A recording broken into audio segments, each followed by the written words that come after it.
redid my entire setup, and I think it's much more of a vibe. Sorry, I'm late. I did not have a good day. Here's, oh no, that's not the Nearpod, just kidding. Let me get the Nearpod for you. Here's the Nearpod Quarter Life Crisis. I actually did remember to turn my light on because I was making a water for this because I'm really dehydrated. I really don't feel good right now. Actually, I feel a lot better than I did an hour ago. I debated canceling this, and then I was like, no, I think I can rebound. And I think I'm okay now. It's good. But I was making a water, and then I came back in my room, and I was like, oh, I need to turn the fucking lights on because I'm about to stream. Hi, Average Tay, what's up? Thanks for resubscribing. We love that, we love that. Sorry, you guys. Today was not a good day. I'm going to tell you what happened. We're about to gossip right now.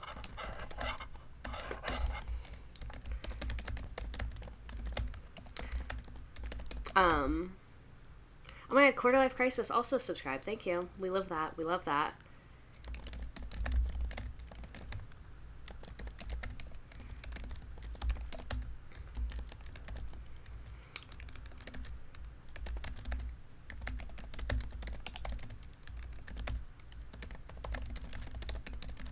I like how I'm just typing in the chat right now. It's like ASMR. I have new nails.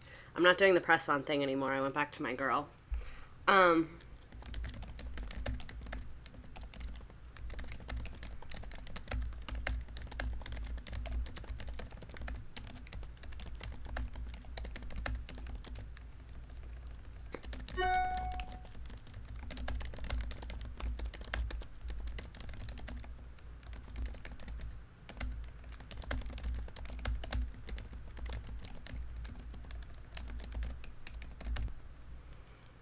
Yeah, on a Wednesday. On a Wednesday. Yeah, I like how I'm not even talking. I'm so focused on the chat right now.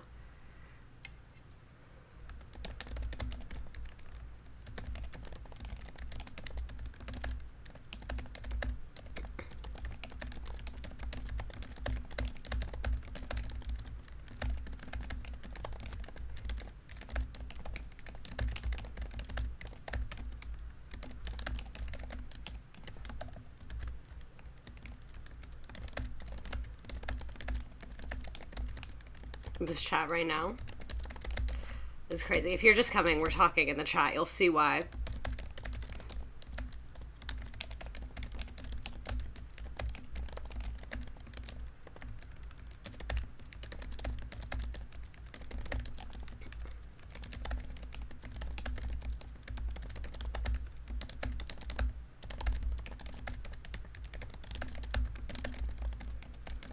Yeah.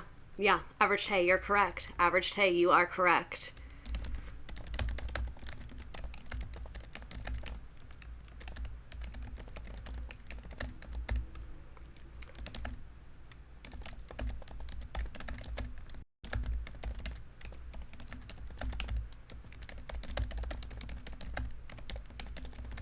I love the background change. Thank you. ASMR is killer right now. I'm glad everyone's enjoying this.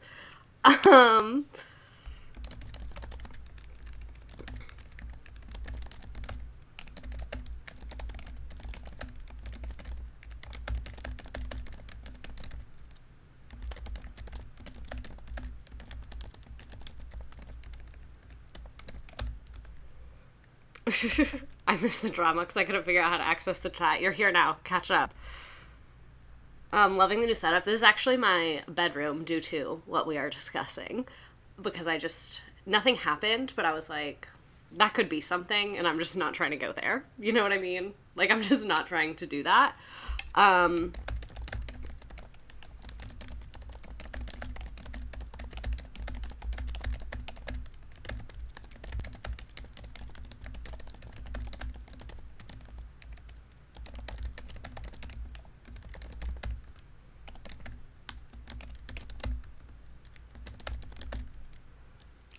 I think you can scroll up. I don't know if I just can scroll up.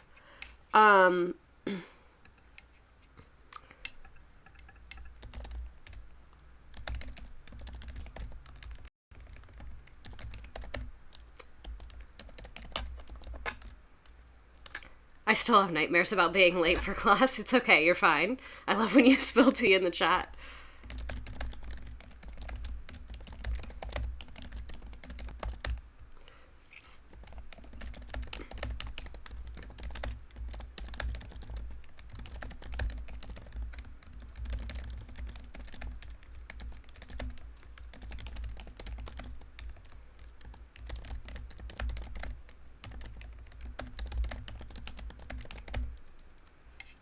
Oh my god, I'm like trying to read the chat, but I'm trying to type in the chat and a lot's happening. I'm just gonna type everything that happened. I'm almost done, and then I'll read and catch up.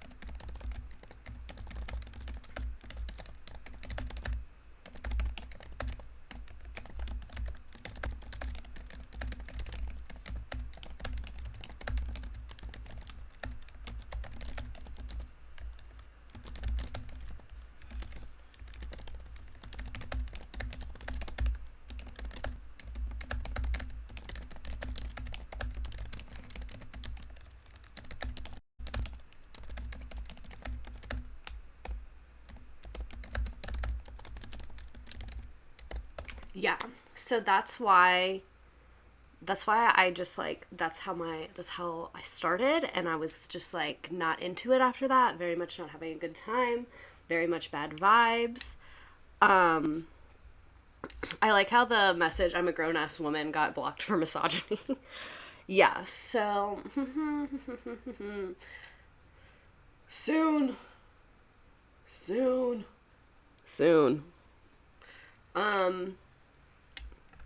Yeah, I have no idea. I think we are in euphoria. We're in euphoria right now, I guess. I didn't get that memo, unfortunately, but we're in euphoria. So, no, I'm very much like, I don't fight. I'm like a HR fighter. You know what I'm saying? Like, I'm not going to raise my voice at you. I'm not going to freak out. I'm going to be like, you're not going to speak to me that way. Like, you're not going to make me look crazy. You know? That's why when I was in like a really abusive relationship, I knew I had to leave because I was like screaming at him all the time, and I was like, this is not who you are. I was like, you're the CEO of like keeping your composure and being a Karen. Yeah, my vibe is per my last email. Like, per my last email. Per your fucking lease agreement that you signed. Yeah, so HR fighter. So yeah, we have a little bit of that going on. I was just like, to start that way, and then I just didn't feel good, and it was just like not a good day. I feel so bad when you all ask me like questions about like how to navigate this website, because I truly have no idea, and I hate that for me. Okay, so let's get into this because we have a lot of slides today. So I missed you all so much. I am suffering. I am deeply unwell. That is why. So that happened, and like I just felt like shitty today. Like I woke up and I was really nauseous. I'm not pregnant. I woke up and I was really nauseous, and I was just like tired, and I was having trouble like waking up today, even though I drank my coffee. And then I like in my workout, like that whole situation started in the middle of my workout, so it's like the one thing in the morning that is like I love doing and like makes me calm for the rest of the day just like got interrupted, and I felt like my whole day was like fucked up after that. Work was easy today though. Like honestly, today was one of the easiest work days I've had in a while. Nothing went wrong, like all good, but I just felt like groggy all day. Like my head hurts and I'm nauseous, but now I feel better. I like just ate more, and I was like, I had no appetite today, so I like force fed myself a sandwich, but I just ate the other half of it and feel a lot better now. And now I'm drinking water. Like, oh, and after I finished the work day, I did a Peloton again because I was like, I just need to reset, and then I took a really long hot shower, so I feel a lot better right now than I did like 2 hours ago. I'm very thankful you showed up for class, because like I was like, I didn't stream on Monday.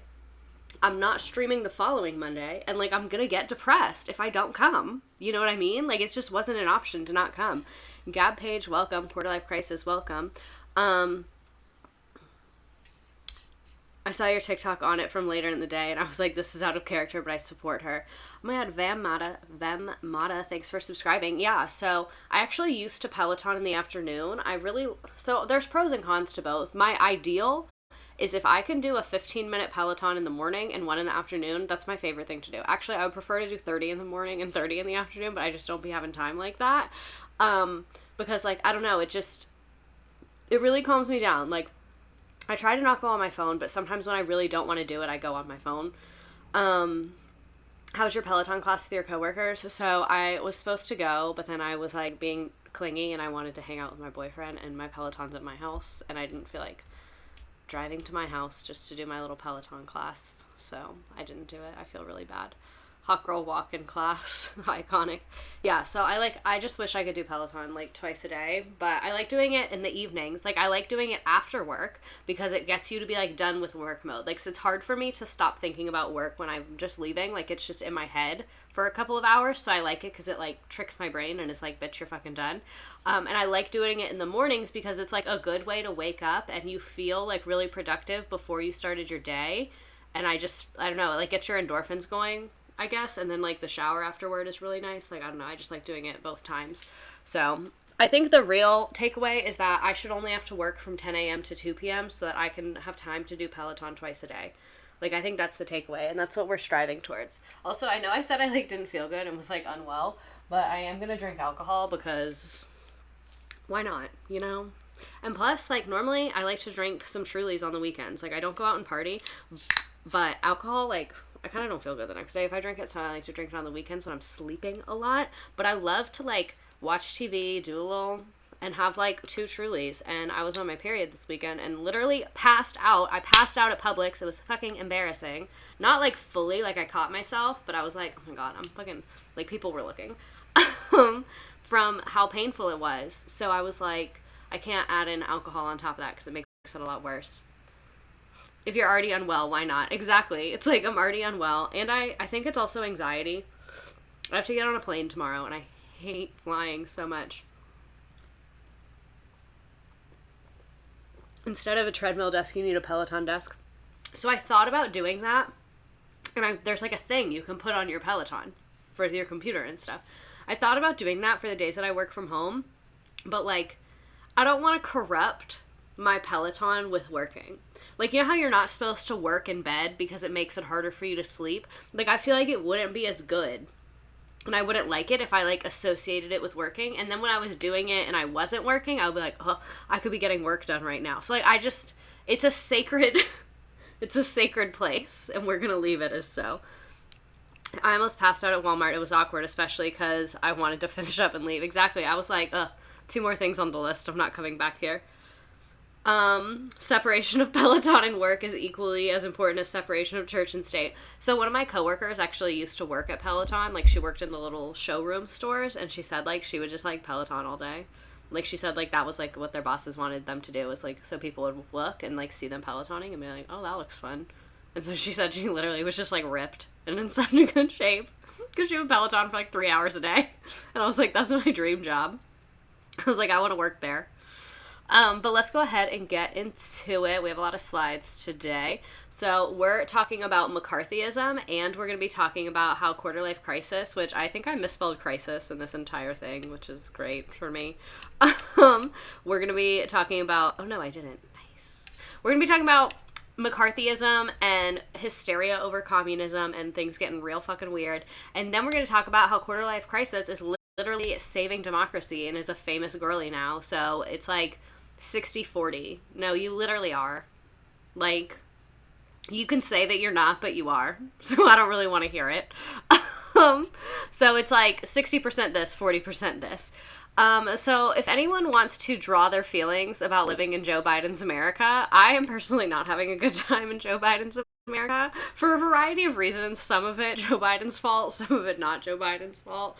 John St. Cloud, hi. I maybe do have a phone call with the ACLU about it tomorrow. They hit my line today on LinkedIn. Bitch, what did I just fucking say? What did I just fucking say? I was like, you're saving democracy. And you're like, no, I'm not. I'm working with the ACLU on this. Like, babe, look at the facts. Look at the facts. But yeah, if you guys want to draw your feelings about living in Joe Biden's America, I'm not. I hate it here. Like, I know not everything is his fault directly, but, like, he's been in the government forever, so I'm just gonna blame him. I don't even care anymore. Like, I don't even care. I can't do this. I can't take one more news cycle. I can't do it. You can tell I'm particularly unwell today. This is raw. This is real. This is me. You know, maybe she was right. Maybe I do need help. I'm just not happy living in the U.S. in general. I was trying to look for other countries to live in, and it's hard. Like, everything's so expensive. I was watching Modern Family, and Jay was saying Dwight Eisenhower was sexy, and he said, well, you haven't seen the right pictures on the picture last week. Living in Grandpa Joe's America is just this face. Like, what I'm wondering is, like, are y'all not gonna do nothing? Like, the whole Roe v. Wade situation, I'm, like, looking at the clock, like, y'all just not, okay, like, nothing? They, like, y'all made some tweets and then said, vote in November. Like, people are getting, it's, like not good right now, though. Like, vote in November, got it, I'm gonna do it, I'm annoyed about it, but I'll probably do it. Like, whatever. But, like, it's, like, a problem right now. Like, do they know it's a problem right now? Like, did they forget to tell them that? Like, has their staff not told them any? Like, I know they probably don't really talk to people. Like, I know they're not in the community. So, like, do they know? Like, are they that fucking disconnected and they don't give a shit that much that they don't even know? Is it Nancy Pelosi just asking for more money? Yeah, she literally, I've been, like, doing a good job of unsubscribing. But she literally, like, is in people's inboxes and is like, give me $15. And, like, you make more money than me. Give yourself $15. I don't know why you're asking me for this. My form was to register to vote was denied by the state of Wisconsin, and I don't know why. Hitting me up for $15 after Roe was overturned was chef's kiss. That has the same energy as, like, when a little kid fucks something up in your house and then, like, you're trying to fix it and they fuck something else up while you're trying to fix it. And you're like, way to kick me when I'm down. Way to kick me when I am down. Why specifically $15? I think because it's, like, in their mind, they're like, that's not a lot of money. They can spare that. But, like, bitch, that's lunch. I would much rather buy Chipotle than give Nancy Pelosi $15. And it would work out to about that. My Chipotle order is about $15. Like, because that's how much they need to save democracy. That's more than minimum wage. You know what we should start doing? Wait, you guys, I have an idea. So, every time they ask us for $15, let's send them a calendar invite to cover our shift at, like, a minimum wage job, you know, like retail, gas station, fast food, whatever, any minimum wage job. Just start sending them calendar invites for the number of hours that it would take. I'm writing this down. I want to make a TikTok about this. Send them a calendar invite for the number of hours it would take to earn the amount that they are asking you for. So, like, if you, for minimum wage in their district. That's the move.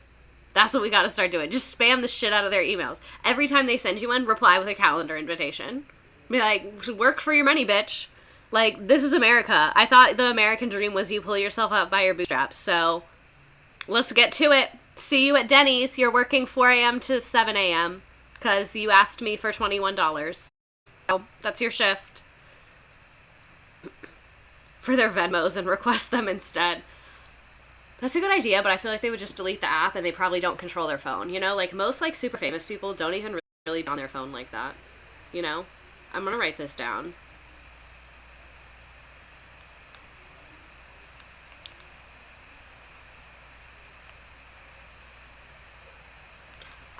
Listen to how loud my computer is breathing right now. New here from TikTok, very excited for this stream. Sass Master General Jack, welcome to the fucking party. Let's see how we're all feeling about Joe Biden's America, quarter-life crisis mood. This, but not in a Trump supporter way, just to clarify. Yeah, exactly. Isn't Venmo for some reason also like social media? My boyfriend hates Venmo. Concerned your computer is gonna explode one day. If I ever, like, make money on this app, I will buy a better one. Like, I'm committed to that. Like, I'm not just gonna buy one because I need to buy a couch, and I would prefer that because this works enough. But if I make good money on here, or if I get back into the creator fund ever, I will use the money to buy a better computer. My boyfriend hates Venmo though. Like, if you bring up Venmo, it's gonna be a fucking conversation. He's gonna be like, "It's your privacy. They're just putting everything out there." And he was like, "They didn't tell you they do that. They don't tell you that the information is out there." And I was like, "You don't look at other people's." Like, I literally scroll it. Can we just Venmo you some money for your birthday to buy a new one? No, I don't know. Maybe I'll think about it. My birthday's in January, so I'll think about it. But anyway, he gets so mad when you bring up Venmo, because for the longest time he was using it and he did not know that it shared everything, and he was very upset when he learned that. Chat is broken. Oh, I thought it was going to be better because I updated the thing. Like, I realized the streaming thing, like, it needed an update, and so I did it, and I was like, oh, this will probably make it better. I think it made some things better, but not everything. Okay, I fixed it. I should actually look up my ex who moves to the States Venmo. Don't hurt your own feelings. I don't know the situation, but proceed with caution. Like, you can make your Venmos private though. That's what I told him. He was like, as I told him, I was like, you can literally make it private. And he was like, why is that not the automatic? And I was like, I mean, fair. It's a fair point. He was like, they should tell you that. And I was like, I thought everybody knew. Did his uber religious mom see him Venmo someone for Plan B? Because that's what happened to my friend. Not that I'm aware of, but that's very funny. It is weird that it's automatically public. I love it. I put that shit on public. I signed up for that class action lawsuit Venmo was involved in like a year ago, and I'm still waiting for my check. In quarantine, I was signing up for a lot of class action lawsuits. That was, like, honestly, quarantine when I was, like, before they made Zoom school, where you had to be on Zoom all day, every day, like, spring of 2020, where I just would, like, post an assignment on Google Classroom and be like, text me if you need something. That was really nice to just get paid for doing literally nothing, like, practically nothing.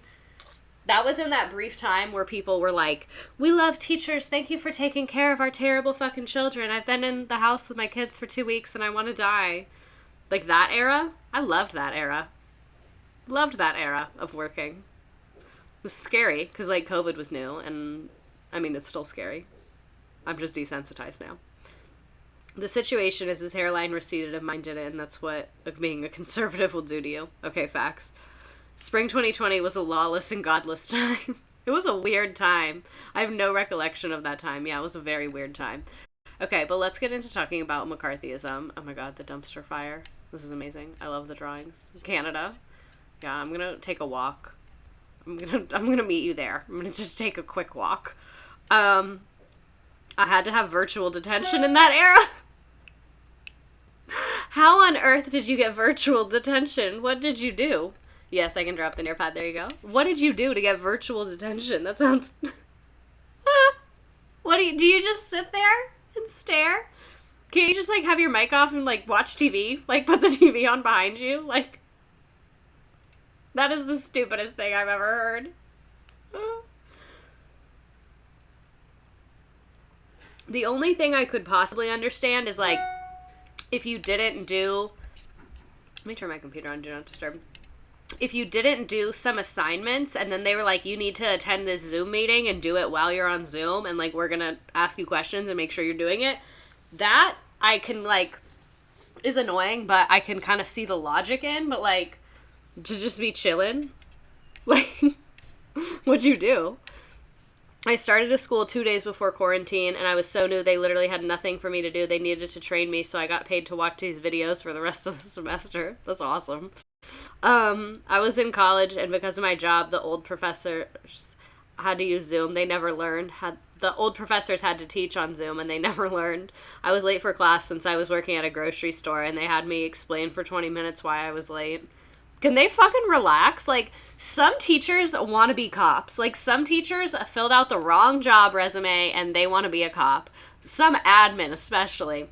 A lot of admin have strong cop energy. With their little fucking walkie-talkies, they're like, Roger, Roger. The East Wing. Like, let's literally fucking relax. Okay, James Bond. Like, shut the fuck up. Like, shut the fuck up. I do not care. Okay, so we're going to talk about McCarthyism and the Red Scare. This is the boy right here. Oh my god, I don't know if you can hear the, like, motorcycles outside. Everyone be safe, please. Thank y'all. My cousin graduated in 2020 and basically had 5 months of no responsibilities and spent the whole time high. Group projects assigned during virtual university because my professors didn't want to change their syllabus was brutal. Oh, that does sound rough. For real, like, sorry, Miss Johnson, I was being berated for not letting a granny get 4 packs of shittier paper. Of shitter paper. You will be interviewed for history books. Betty Crocker Homemaker, I'm predicting it. So, what's the Red Scare? The Red Scare was basically this time period where everyone was freaking the fuck out over communism. It lasted from 1950 to 1954. Fun fact, my dad was born in 1954. And I think it's hilarious because whenever I say, like, oh, my dad is a boomer, everyone in the comments is like, your dad is probably Gen X. If you're 24, your dad is Gen X. And I'm like, he's literally not. Like, how are you going to tell me how old my dad is? Like, it's my dad, bitch. But anyway, so yeah, my dad was born in the Red Scare. That's crazy. So basically, many of the accused were blacklisted, lost their jobs, even though they did not belong to the Communist Party. And even if you do belong to the Communist Party, that's, like, not illegal. Like, it's not illegal to be a part of a political party, so I don't see why you should lose your fucking job over it. Are we going to talk about the Crucible? No, I'm sorry. I already had 60 slides. A Red Scare baby, iconic. My dad was born in 58. Should I call him right now and be like, Red Scare, thoughts? He would hang up. He'd be like, what are you, leave me alone. So today we're going to learn about the first Red Scare because the scary one is the World War II one, but there was one right after World War I that a lot of people don't know about. So we're going to learn a little bit about it, and then we're going to learn a little bit about World War II, and then we'll learn McCarthyism, and then we'll get to our Queen quarter-life crisis. Did they have baby merch for the Red Scare? I'm envisioning, like, a baby onesie that says better dead than red. It has to exist. Should I make that my merch? No, people are going to take it seriously, and then I'll get, like, right-wing followers. I don't want that. I should make one that says better red than dead. Not McCarthy being from my state. Better dead than red. I cannot type. Onesie. I bet this exists. Stop. You guys. I wish I was joking. I wish I somehow planned this. I searched better dead than red onesie. The first thing that came up is a Ron DeSantis onesie.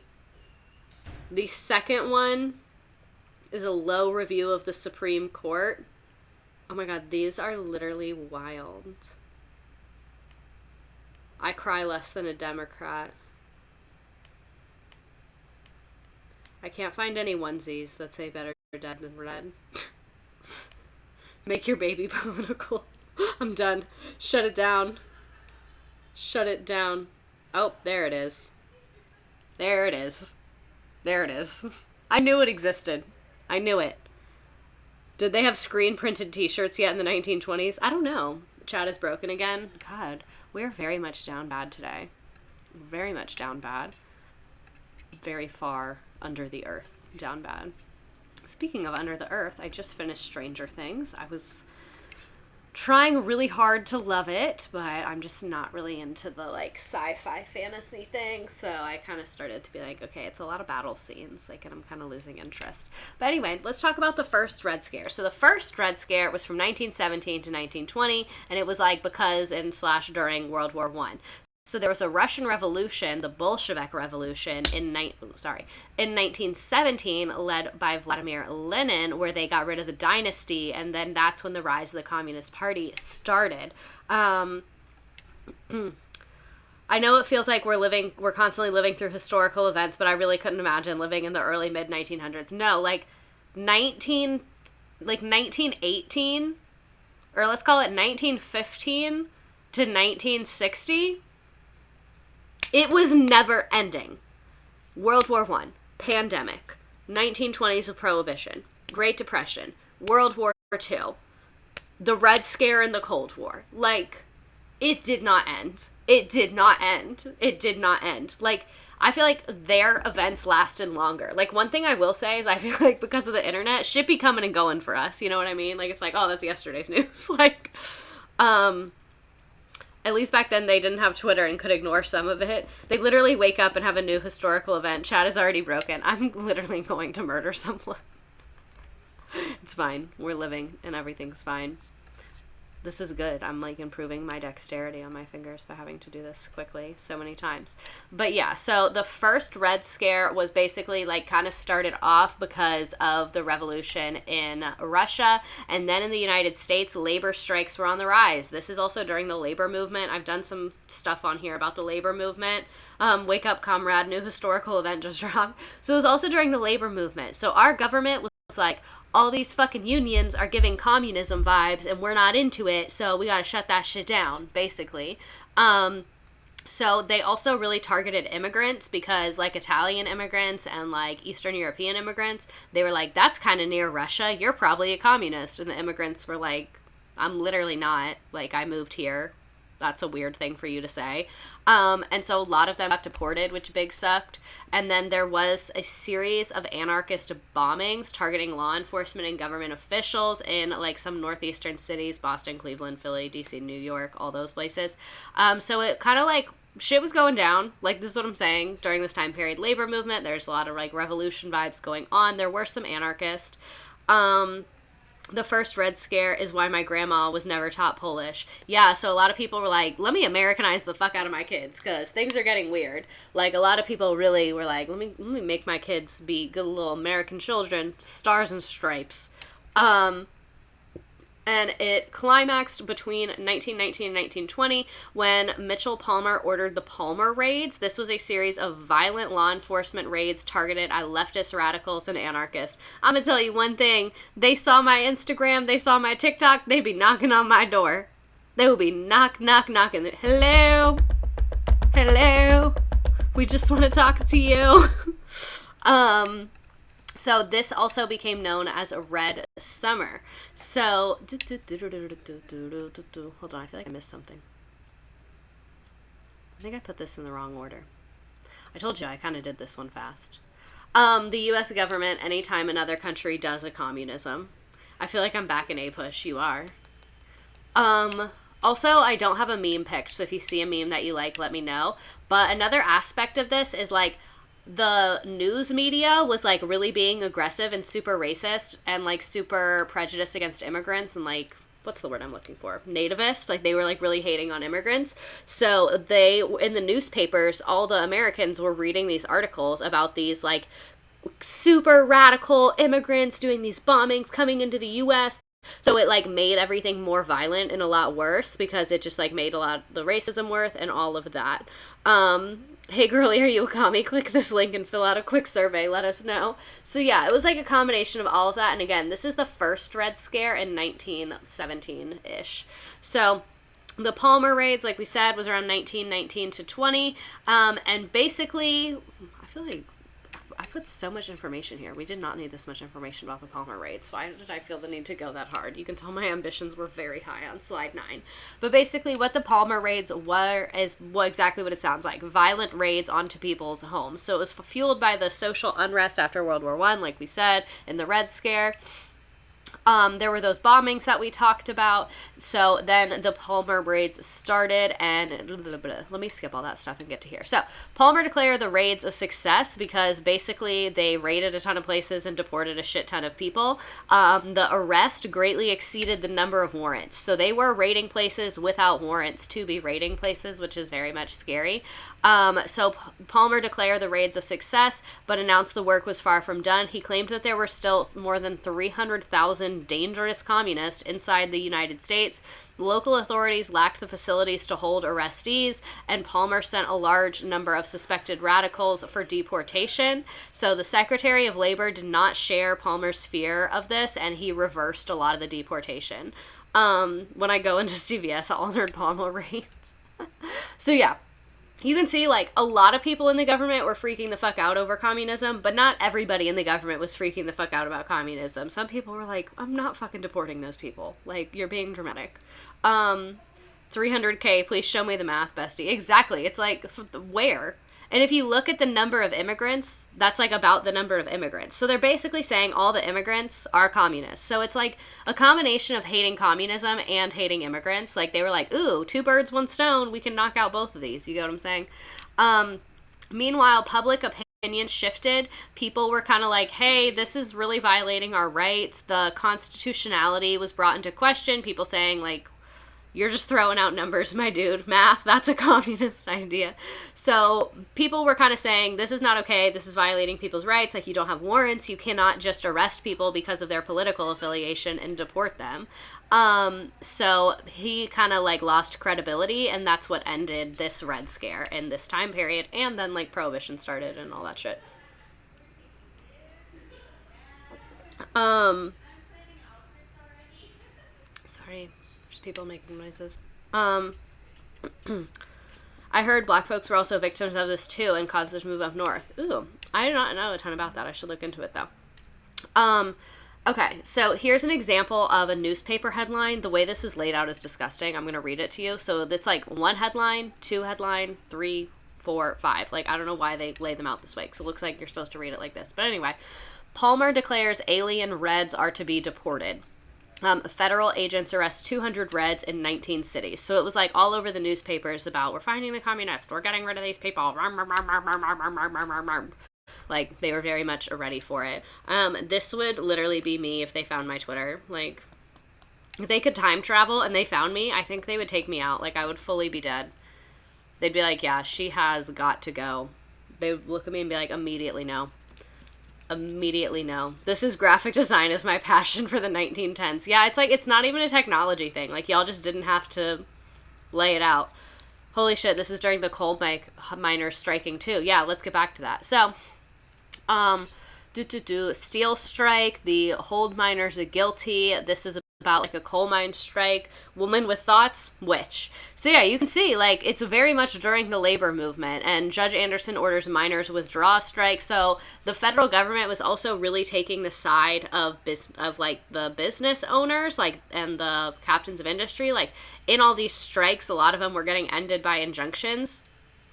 I don't really understand how that works. I don't know how a court system ends a strike. I don't know how that works, but the government was really not taking the side of the workers and not really respecting their right to strike. In the Great Depression, we got some more like labor union rights stuff went down then. So that's why now it's a little bit different. But today, labor unions, it really depends on the state. The government siding with business. What? That's crazy. Okay, so now that's just context, because I wanted you to know that there was a first Red Scare, because a lot of people only know about the one in the 50s because it was bigger. But we're going to learn about it now. Then there's Al Capone. Wait, so if you're telling me if I act enough like a... You're telling me if I act enough like a commie, the U.S. government will take care of getting me out of this country for free?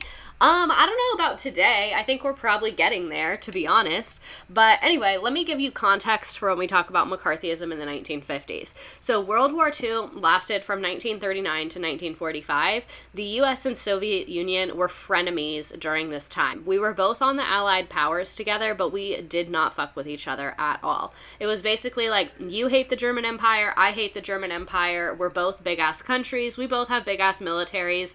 Let's team up, like, knock the shit out of these Germans and these Nazis, and we'll just, like, deal with the fallout of it later. So even though we fought with them in World War II, we hated each other pretty immediately afterwards. This would always confuse my students. They'd be like, I thought they were on the same team as us. And I was like, yeah, but, like, kind of like when you have to do a project for school with your ex-boyfriend. Like, you'll do it, but, like, you're not friends after. Like, you're just trying to get it done. You know what I mean? So, after World War II, the U.S. Sorry, I'm, like, very nasally today.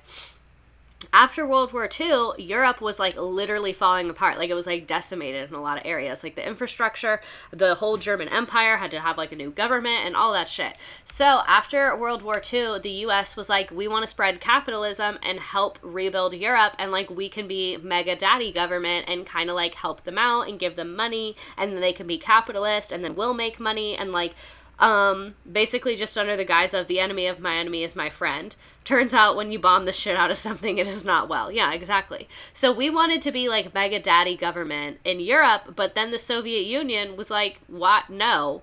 the Soviet Union was not into that because the Soviet Union was really the one who fought the Germans. Like, Americans did fight the Germans, but the Soviets fought the Germans way more than the Americans did.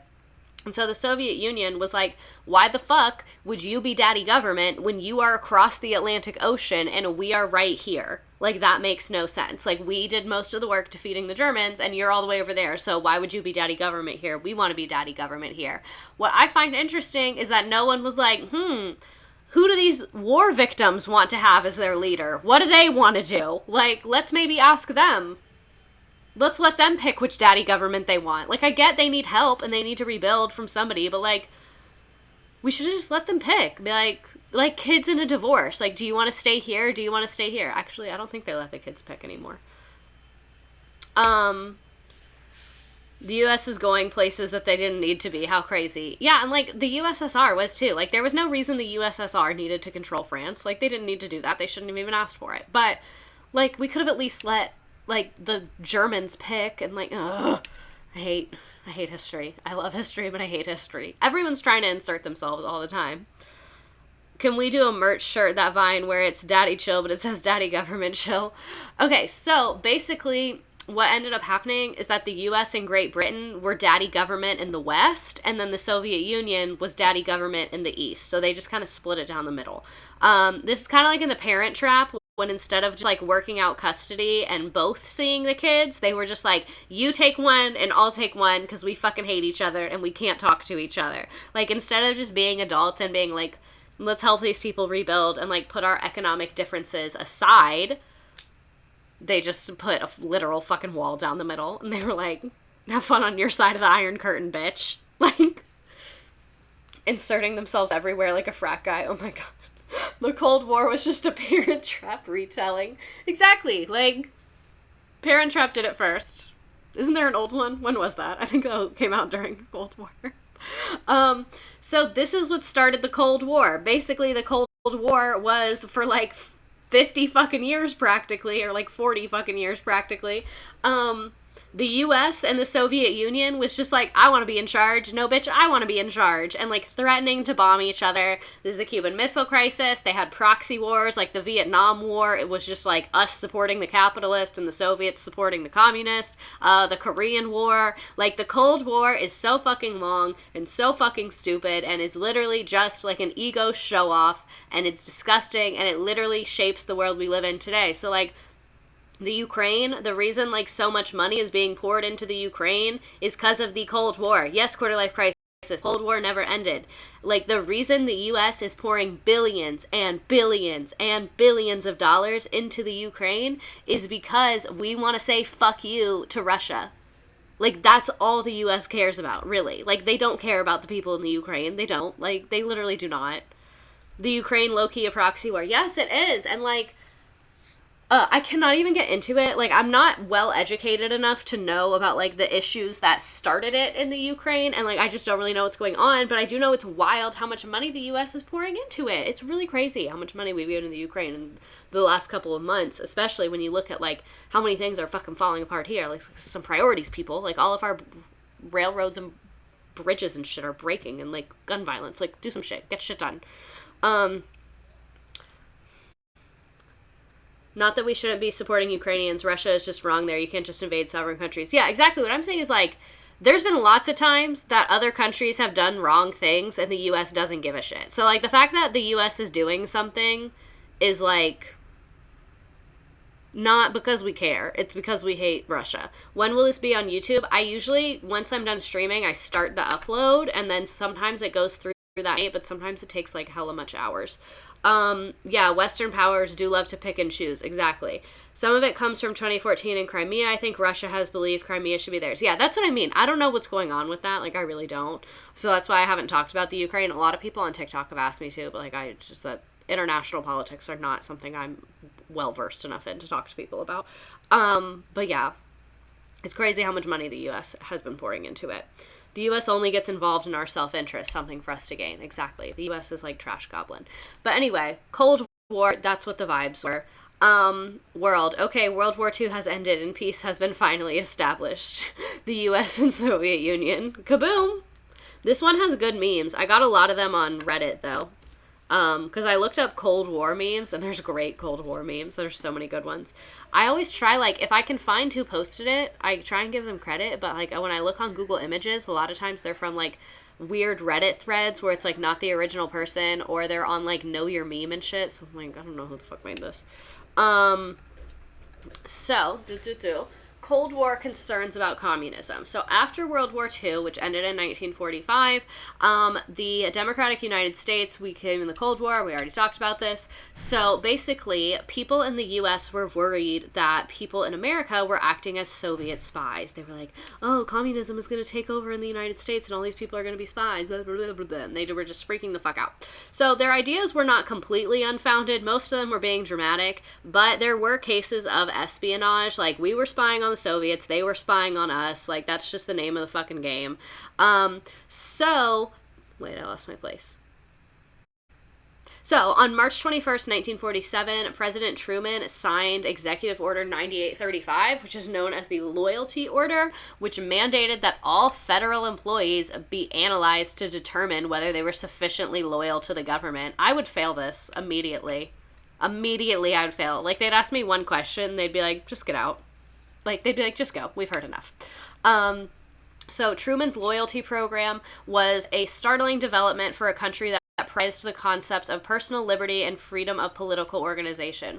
So this is what I was talking about on TikTok earlier, where I was saying, like, it's interesting, like, we go through time periods in the U.S. where, like, we have more rights, we have less rights, and all of those things.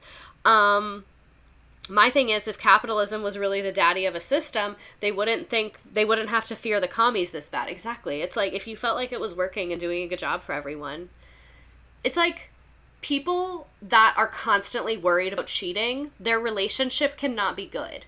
You know what I mean? Anyone that's like, oh, I always check my boyfriend's phone, but like, your relationship cannot be healthy if you're that worried. You know? You know what I'm saying? It's the same vibes. Very much the same vibes. I need a haircut. My head itches. I'm going to have Fruit Loops later. I'm excited about it. It's just a little too sweet. Just a little bit. Okay, so this is the loyalty program was one of many questionable activities during the anti-communist hysteria known as the Red Scare. So, what even is communism? I think a lot of us get really a lot of very biased misinformation about what communism is when we're in school. I'm not an expert. I'm not a government expert. I'm not saying this is the best form of government in the world. I don't fucking know. I don't know. People are flawed. I don't fucking know. I'm just saying this is what it is. Okay. But anyway, I know capitalism is not something I'm having a good time in, though. That I will say for sure. But anyway, I want to give you, the Britannica definition of what communism actually is. We're not talking about a specific example. We're talking about the concept of it. We're not talking about one specific nation or the action of any one leader or one government. It's just kind of the explanation of what this is. 8-Bit Zelda, thanks for the follow. The USSR wasn't even actually communistic, right? It was authoritarian, calling itself communism, right? Exactly. So what I'm going to explain in a second is that, communism is not, it's more economic than it is, people's rights. You get what I'm saying? You can have a communist economic system with a dictator that's authoritarian, or you can have it with a democratically elected person. You know what I'm saying? It's communism is not voting. Communism is about the economy, not voting, and not processes of getting people in power. So it's people associate it with authoritarianism, which has been the case more than one time in human history. So I get it. But it's an economic system when you're actually looking at the definition of it, not necessarily what we've seen play out in real life with, because people are flawed. Communism isn't political, it's economy. Yeah, so we're going to talk about it right there. True communism has not existed. Yeah, exactly. So, the concept of communism has never actually happened. So that's why whenever people are oh, communism works, we don't know, because it's been, we haven't been able to really run an experiment. You know what I mean? There's been outside influence, there's been fucked up people, it's been just, a lot. So we can't say that, oh, this is the best thing, because we don't know. Like, we haven't been able to observe it. But anyway, this is the definition of communism from Britannica. This is a political and economic doctrine that aims to replace private property and a profit-based economy with public ownership and communal control of the means of production and natural resources of a society. So think about it this way. If you worked at a factory, instead of one person owning the factory, you and all the workers share the factory and you make decisions together. And then if the factory does really well, you all make more money. And if the factory does not does really well, like in like a capitalist way, but like you're making a lot of shit, like you're being efficient. You get what I'm saying? You like are producing more, and that's creating value. So that's the whole thing.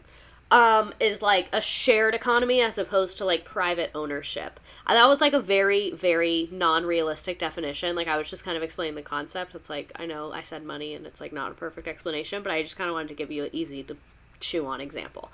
We know capitalism isn't working, so why not try something new? This is more of a vibe. Council communism format.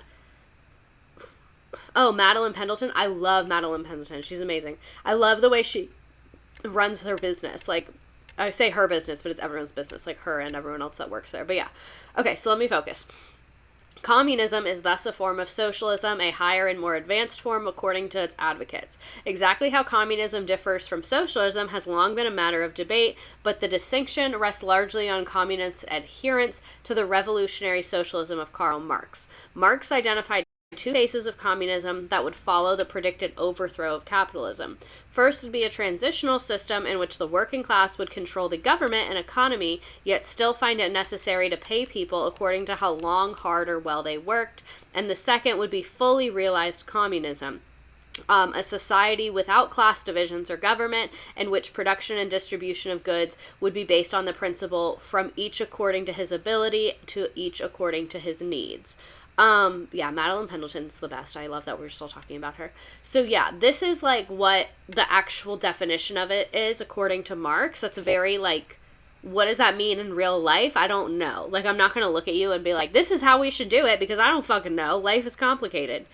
I was taught that Marx suggests that socialism is the first step towards eventual communism. It's the next step after capitalism. Yeah, like, it's very much a theory. Like, with a lot of these things we learn about, it's a theory. This is not something that's like a manual that's been tried and tested, you know what I mean?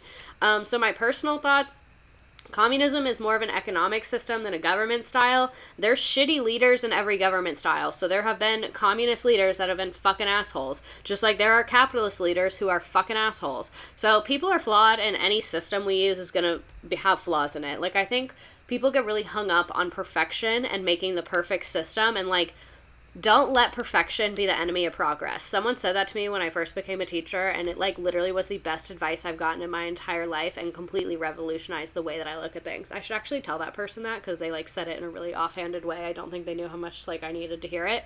But yeah, like, just because something isn't perfect doesn't mean you shouldn't do it. So like, there's no perfect government. I think humans are inherently flawed, and like anything that we do is gonna have problems with it and is not gonna be perfect, and people are gonna slip through the cracks, and like nothing's ever gonna be perfect, but that doesn't mean we can't like fucking try, you know?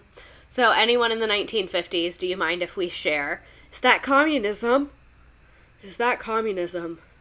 So democratic socialism is like the description of how countries' political and economic systems and how they work together. Yeah, so like democratic means like people get elected, and then like socialism is like, in the simple of terms, the government providing a lot of like basic necessities to people, and the government like controlling some aspects of the economy. So it's like democratically elected leaders that are in charge of that economic system and implementing it. So like, if I had to say that I would describe myself as like one political ideology, it would probably be democratic socialism. But I would say like is the thing I feel that's most like realistic for the world that we live in, that I feel like is actually, you know, yeah. Hey guys, let's split the check. Joseph McCarthy has entered the chat. No, little Sharon, you and Brenda cannot share a Mars bar. That's communism, sweetie. No, that probably happened. They're like, please don't share with your friends. Like, imagine teachers during this time. You, like, aren't allowed to make kids share materials because it's communism.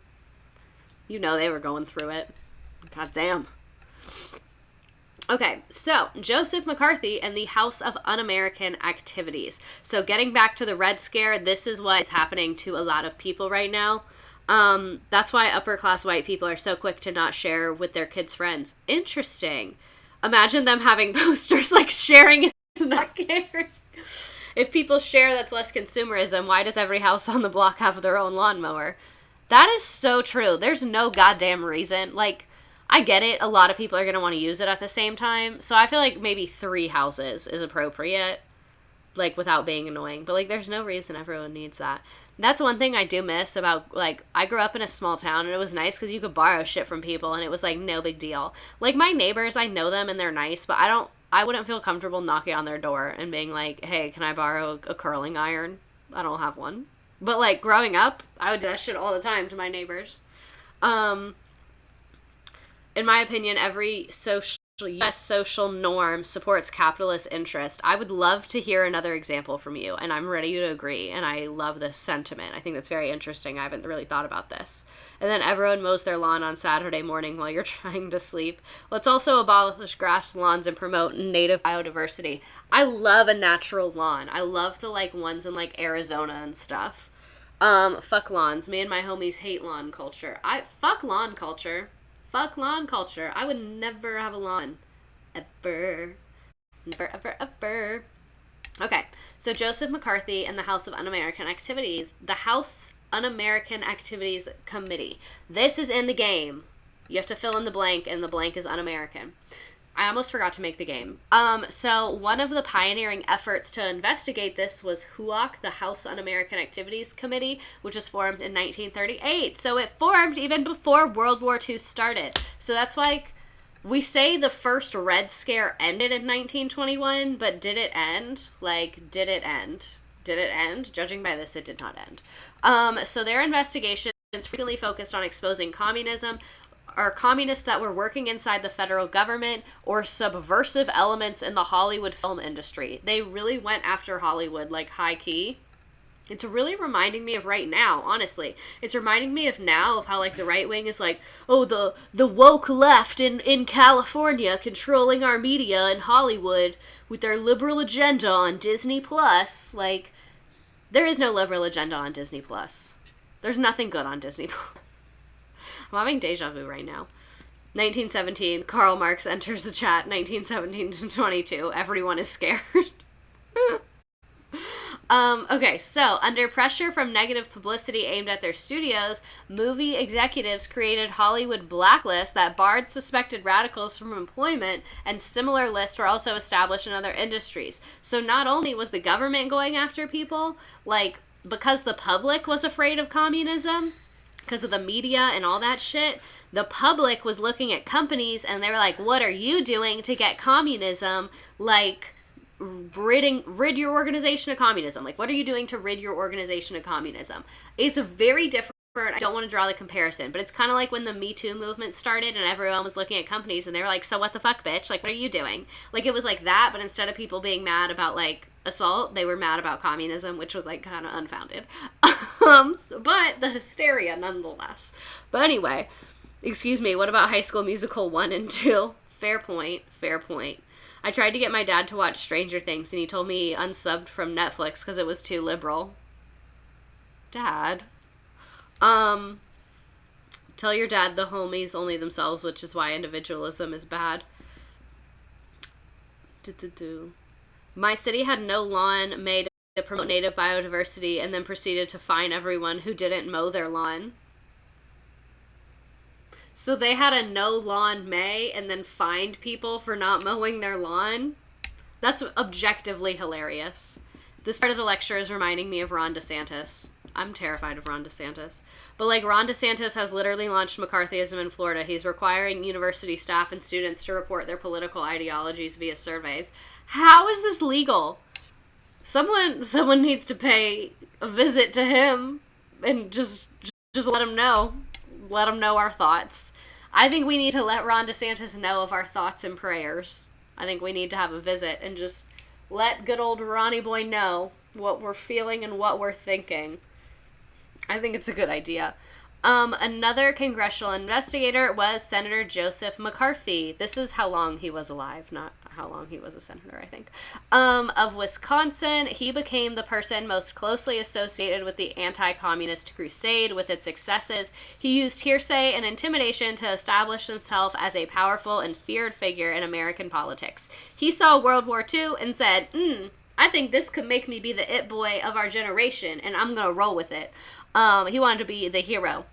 So he leveled charges of disloyalty at celebrities, intellectuals, and anyone who disagreed with his political views, costing many of his victims their reputations and jobs. McCarthy's reign of terror continued until his colleagues formally denounced him in 1954 during the Army McCarthy hearings, when Army lawyer Joseph Welch famously asked, "Have you no decency?" So spoiler alert, he did end up getting in trouble, but he was running wild for a while.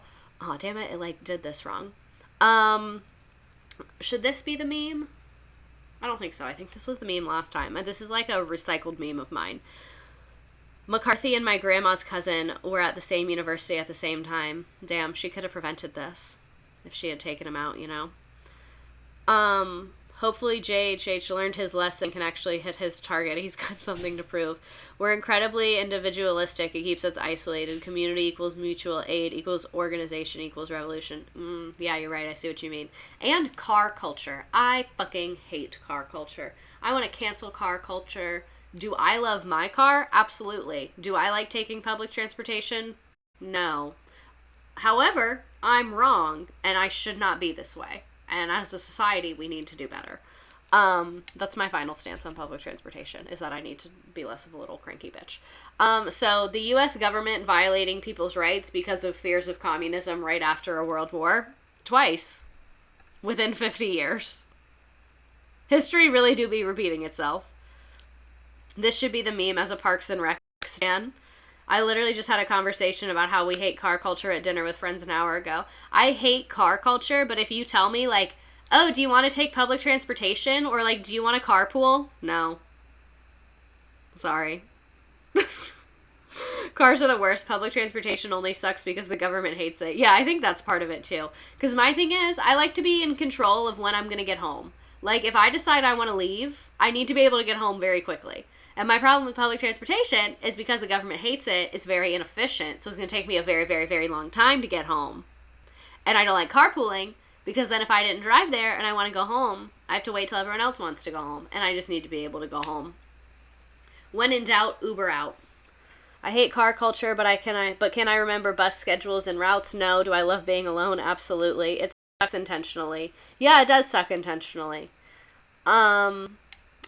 It's self-perpetuating loop of underfunding, excusing not having it. Yeah, for real. This is a good meme, though. I do like this meme. Keep this in mind. Okay, so established in 1938, this committee that he was on wielded subpoena power as its weapon and required high-profile people to testify in front of Congress. So like we said, the high-profile meaning the Hollywood stars, people high up in the government, all of that, and it was high-profile hearings as well, so it was very public. The Pick Me Up I'm Scared podcast gets me through so many long drives. I need to start listening to that. So individuals who refuse to answer the committee's questions or provide names could be indicted for contempt of Congress and sent to prison. So if they called you and they were like, bitch, it's time to testify, it's not like you could just be like, no, I don't want to do that, because then they would literally fucking come after you. So, where was I? And if you pleaded the fifth, that made them think that you were guilty. So, even if you went on there and you did nothing wrong, a lot of people still lost their jobs. A lot of people lost their livelihood. They lost their reputation. And critics claimed that these tactics were a witch hunt, and they were a witch hunt. I agree with the critics. I am the critics. Before anything, I am a hater. That they felt like it was a witch hunt. It trampled on citizens' rights and, just like I said, ruined their reputations. And supporters of the committee said that it was justified because they were like, well, we're going to die because of communism, so it's better this than all dying. So it was a lot of controversy even at the time over it. Imagine if they called influencers before Congress. Olivia Rodrigo is before Congress. Americans in the Cold War. So there's freedom of expression, right? The U.S., yes. Americans, can we be communist if I want to? Well, yes, but actually no. I'm thinking this for the meme. I'm going to do it. because I like the chat right now. It's a vibe. I took our class picture. Wasn't Lucille Ball accused of being a communist during the Red Scare? Probably. I don't know, though. Okay. Arthur Miller was blacklisted and wrote The Crucible because of this. Ooh. That's what Quarter Life Crisis... Was it Quarter Life Crisis? Someone asked us going to talk about The Crucible, and we didn't really have time. Love this meme. Thank you. I thought it was a good meme. Olivia Jade testifying in front of Congress would be everything. So they also targeted Hollywood. They went into many areas of American life, but paid special attention to the motion picture industry because they were like, they're trying to make people be communists through the movies. And it was just like really unnecessary. So there's a ton of different people that got taken down on this, but basically the film industry investigations reached their peak when the Hollywood 10 came to be. So it was a group of writers and directors who were called to testify in Congress, and the all-male group refused to cooperate and used their appearances to denounce the committee's tactics. So they got up there and they were like, fuck you, bitch, I don't care about this, like, this is unfair, this should be illegal. And so they were cited for contempt of Congress and all sentenced to prison terms, as well as being blacklisted from working in Hollywood. So this is like really, like, things are not good. Like, I'm deeply unwell, I am stressed out, this is not good, and this is not a vibe. I was gonna like go through this, but I realized we have so many slides. I don't think, but I'll just like skip it. 7 artists whose careers were almost derailed, I would argue that they are, by a Hollywood black that you can see it has like descriptions of all these people who were famous and then were accused of being communist. Yeah, so a lot of big. Let's see if who you were talking about, Lucille Ball, was on here. No, I don't think so. But yeah, lots and lots of people. Okay, artist or writer in the 50s has an unpopular opinion. The government. You dare oppose me, Tommy? Ring Lardner Jr. really is a name. There's a really good video of Arthur Miller, the author of The Crucible, explaining how the trials were the same as McCarthyism. I saw Goody Proctor doing witch shit. Did I read that? I don't think I read that. I think I was assigned that and I didn't read it. So let's talk about Alger Hiss while my computer literally sounds like it's going to take off into another dimension. So this committee also sounded the alarm about communists infiltrating the U.S. government. An example of this is this guy, Alger Hiss. So basically, this started in 1948 when a self-confessed former member of the Communist Party, or the American Communist Party, his name was Whittaker Chambers, appeared before the committee. During his testimony, he said Alger Hiss, who was a former high-ranking State Department official, was a spy for the Soviet Union. So it was like a massive deal that this guy who was allegedly a part of the American Communist Party was like, ya boy, Alger Hiss, who's high up in the State Department, is a Soviet spy. So naturally, everyone freaked the fuck out. Hiss was found guilty and served 44 months in prison, and he spent the rest of his life proclaiming his innocence and decrying his wrongful prosecution. This made people like the House Un-American Activities Committee even more, because they were like, damn, you caught this high-up guy. Goody Proctor, can you point to who you saw doing coke in the woods? Whittaker Chambers is kind of a dope-ass name. It is kind of a dope-ass name.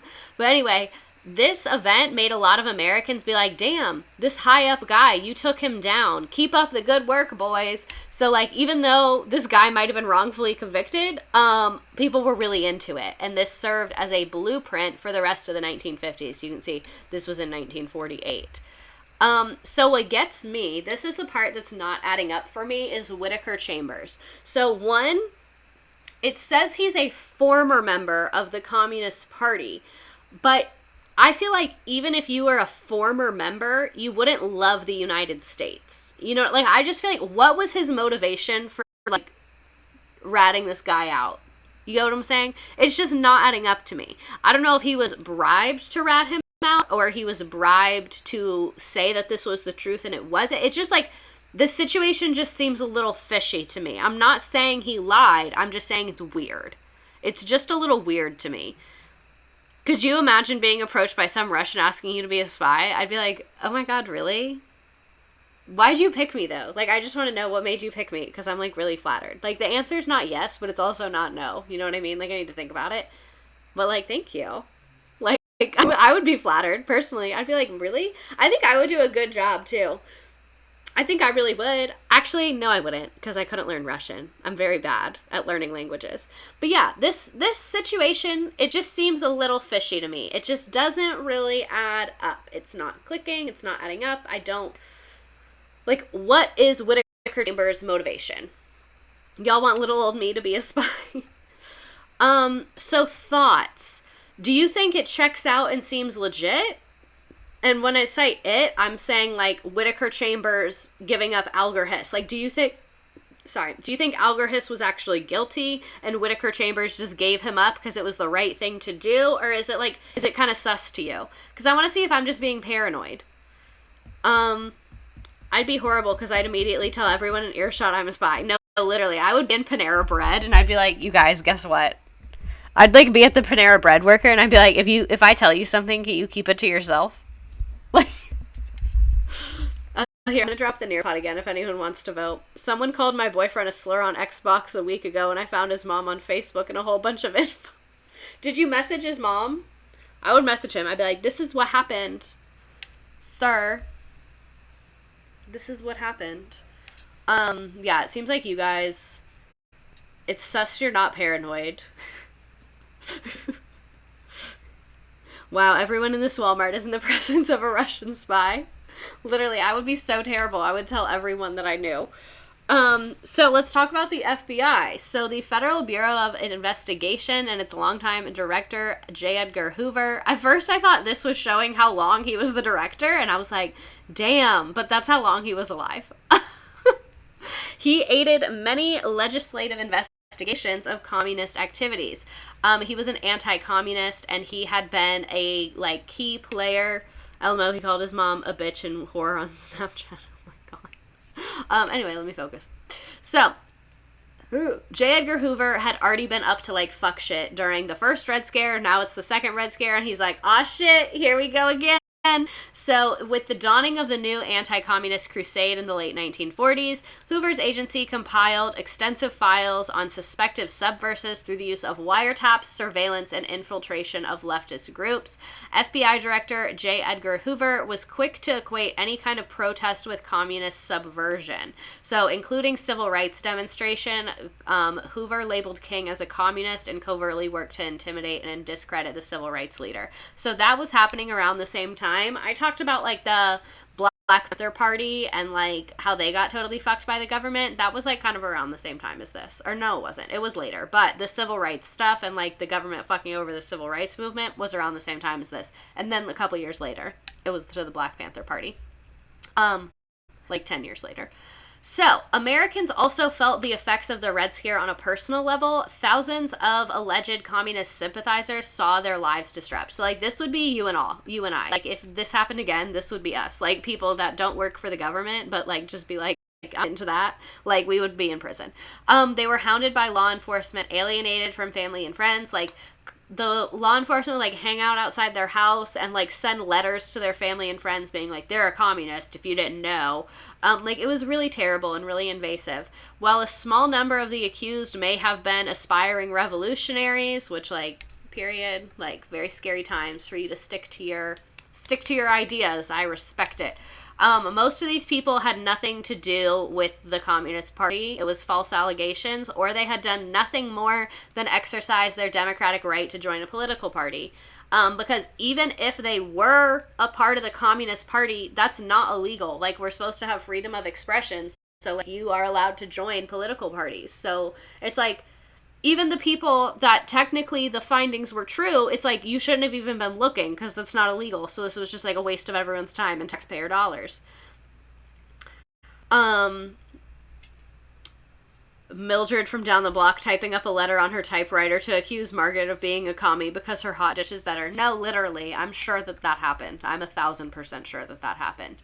So an example of two people that were guilty and actually did do crime is Julius and Ethel Rosenberg. This is one of the very few examples of them actually finding somebody. So Ethel Greenglass worked as a clerk for years when she married Julius Rosenberg. So that's Julius and Ethel Rosenberg. In 1939, the year he earned a degree in electrical engineering, they were already active members of the Communist Party of the United States. In the following year, Julius obtained a job as a civil engineer with the U.S. Army, and then him and Ethel began working together to disclose U.S. military secrets to the Soviet Union. The government wasting money to not mind their business, unethical laws, the U.S. government, I know, it's shocking, right? There's tears coming down my face, Dick Hoover, I'm losing it. I love that you're just dying right now, Rage Coach. Also, thanks everyone for the follows. Pinch your face. Pincher. I don't know what that says. But anyway, so they start working on, like, giving up secrets to the Soviets. Fenry, too, followed me. Thank you. I lost my place. So later, Ethel's brother, David Greenglass, who was assigned to work on the Manhattan Project to build the atomic bomb, provided the Rosenbergs with data on nuclear weapons, and then the Rosenbergs turned this information over to Harry Gold, who was a courier for the espionage ring, who sent it to the Soviets Vice Council in New York City. So this is like crime. Like, they are doing crime. Like, this is fully illegal. So Julius Rosenberg was discharged by the army because he lied about his membership to the Communist Party. Gold was arrested in 1950, and then the arrest of Greenglass and Julius Rosenberg followed quickly in June and July, and Ethel was arrested in August. So everybody got arrested. The Rosenbergs were charged with conspiracy to commit espionage and brought to trial. This is like some details about the trial. I don't really feel like getting into that right now. But basically, the Rosenbergs were executed at the electric chair. So they are dead. They were found guilty and are very much dead.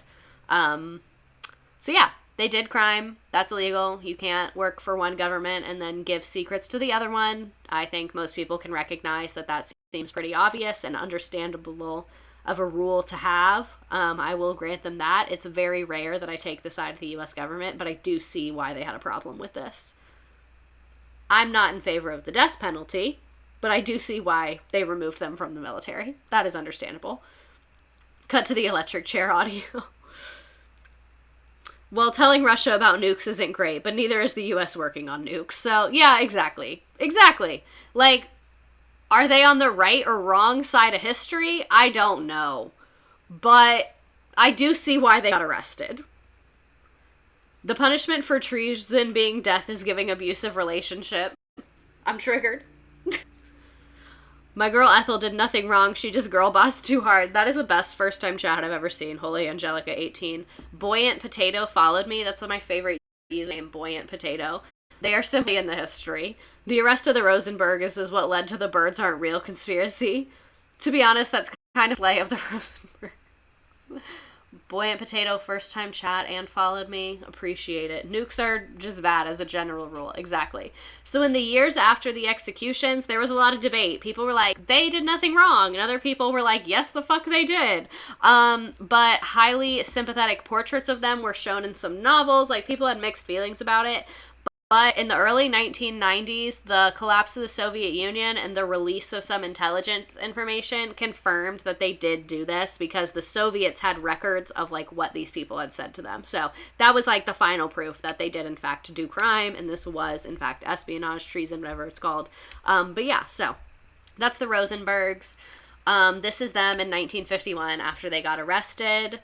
Appreciate you, and I'm thankful for this history lesson. Aw, thanks. Damn, cover your tracks, Russians. Yeah, I don't really know what happened there. I want to learn more about the collapse of the Soviet Union. That's a topic I know almost nothing about. And I want to just, like, old man style, sit in a recliner watching movies about it or whatever. The Soviets said, guess what, bitches? I've got all the receipts.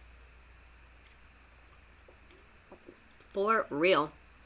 For fucking real. I'm kind of upset no one has acknowledged this meme that I have up right now. I made this on Canva for you all. I was really proud of the pink. Yeah, they did keep receipts, you know. Soviets doing their receipt thing. Let me scroll up in the chat. I think David Hasselhoff was at the Berlin Wall before the collapse. The Russians and the CIA both not destroying their incriminating documents they keep on themselves. You need to be on drunk history. I would be great on drunk history. I just want the pink symbol on a shirt. Oh, I like this one. This is a good meme. So why did nobody stop McCarthy's crazy ass? I know we've kind of like, normally I put this together and then I go through it and I rearrange it to make it the flow good, but I don't have time to do that. So that's why it's just kind of chaotic today. I'd buy this meme on a shirt. I'm glad you would. My school's former German teacher was, okay, that's maybe another idea for merch. But hold on, would I get in trouble for copyright? If I have that photo of them and I put like live fast, die young, like, or something like that on there with the little symbol, like, what about a collab with Tanny Burlow? My school's former German teacher was the last person to legally leave East Germany before the wall fell. Ah! That's crazy. So during Eisenhower... Oh, I have to burp. Okay, so during Eisenhower's first 2 years in office, McCarthy's whole, like, vibe was going on, and everyone was afraid to, like, tell him to fuck off. Because basically, like, if you're telling McCarthy to fuck off, everyone is gonna be like, oh, so you're disloyal? You're a communist? Like, what are you afraid of? Like, why are you telling him to stop? What are you hiding? You get what I'm saying? So the journalists, intellectuals, and many of President Eisenhower's friends were like, hey, you need to do something about this. And despite his enormous political capital, they believed Ike is Eisenhower. Eisenhower refused to engage directly with McCarthy. By avoiding the red hunting senator, some argued Eisenhower allowed McCarthyism to continue unchecked. Basically, Eisenhower, we should just totally stab McCarthy. I think the Berlin Wall would be a good topic for a lesson. Yeah, it would. I should do that. But yeah, basically, President Eisenhower was like, I'm not fucking with that man. He was like, I'm not getting involved. I don't want to talk about it. I don't want to hear about it. I'm not talking to him. I'm not saying that I'm for it. I'm not saying I'm against it. I'm not dealing with this. Like, he literally just ignored him, was essentially the plan. We're going to skip through that. So in this letter to his brother Milton, Eisenhower explains, he says, as for McCarthy, only a short-sighted or completely inexperienced individual would urge the use of the office of the presidency to give him an impotent the publicity he so avidly desires. So basically, Eisenhower was just like, homeboy wants attention. Like, he wants to be famous. He's giving Ron DeSantis, like, where he's like on TV and is like, I'm the fucking leader. I'm gonna save you all from the woke agenda. Like, that's what he wanted. And the president was basically just avoiding getting canceled. Exactly. The president was just like, I'm not feeding into this. I'm not giving him the attention that he wants. He wants me to say something. His mommy issues are going crazy right now, literally. So Eisenhower was just like, I'm not dealing with it. Except Trump gave Ron DeSantis attention. Yeah, for real. So looking at all the evidence, the clearest conclusion is that Eisenhower did not want to confront Joe McCarthy at all. And then during 1953, he tried to avoid the whole issue, hoping the Senate would silence the explosive senator. McCarthy was a Republican after all, and many fellow senators supported him. Eisenhower needed to keep his party unified to pass bills in other areas. Battling McCarthy would only stir up civil war inside the GOP. So it's literally just like political bullshit. Like, he just essentially let McCarthy run unchecked because he just like didn't want to cause problems. And Eisenhower didn't want to appear soft on internal subversion, especially because of the Alger-Hiss. So what I was saying is, like, the Alger-Hiss case made people, like, fuck with this committee. So, like, if the president is like, this committee shouldn't exist, everyone in the public is going to be like, yes, they should. They found a spy in, like, high-level government shit. We could have torn apart the GOP back then, dang. Missed opportunity. So basically, like, Eisenhower stuck between a rock and a hard place.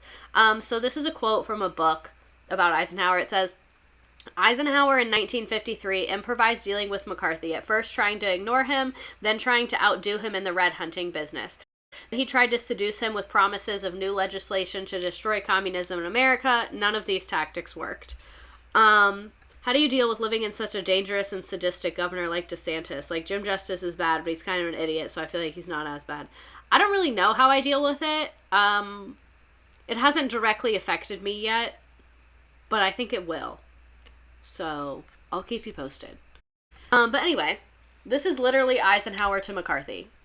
I don't deal with it. I cry and organize. Yeah, that's a better answer. Thank you, Quarter Life Crisis. So here is McCarthy and here is Eisenhower. He's just not interested. He's not really a part of this narrative. He doesn't have anything to say. He's fine. He does not care. I feel like Bush was an idiot, but he did dumb shit to people because of it, so I don't know. I also like to laugh and watch his coke jaw during interviews to make myself feel more superior to him. This is news to me, and I need to be observing it. I feel like Bush was an... Oh, I already read that one. You just got to keep vibing and wrote to try and get them out. Yeah, we're just vibing and surviving. So at the start of 1954, the picture changed. Joe McCarthy turned his investigative resources to the U.S. Army and on members of the administration itself.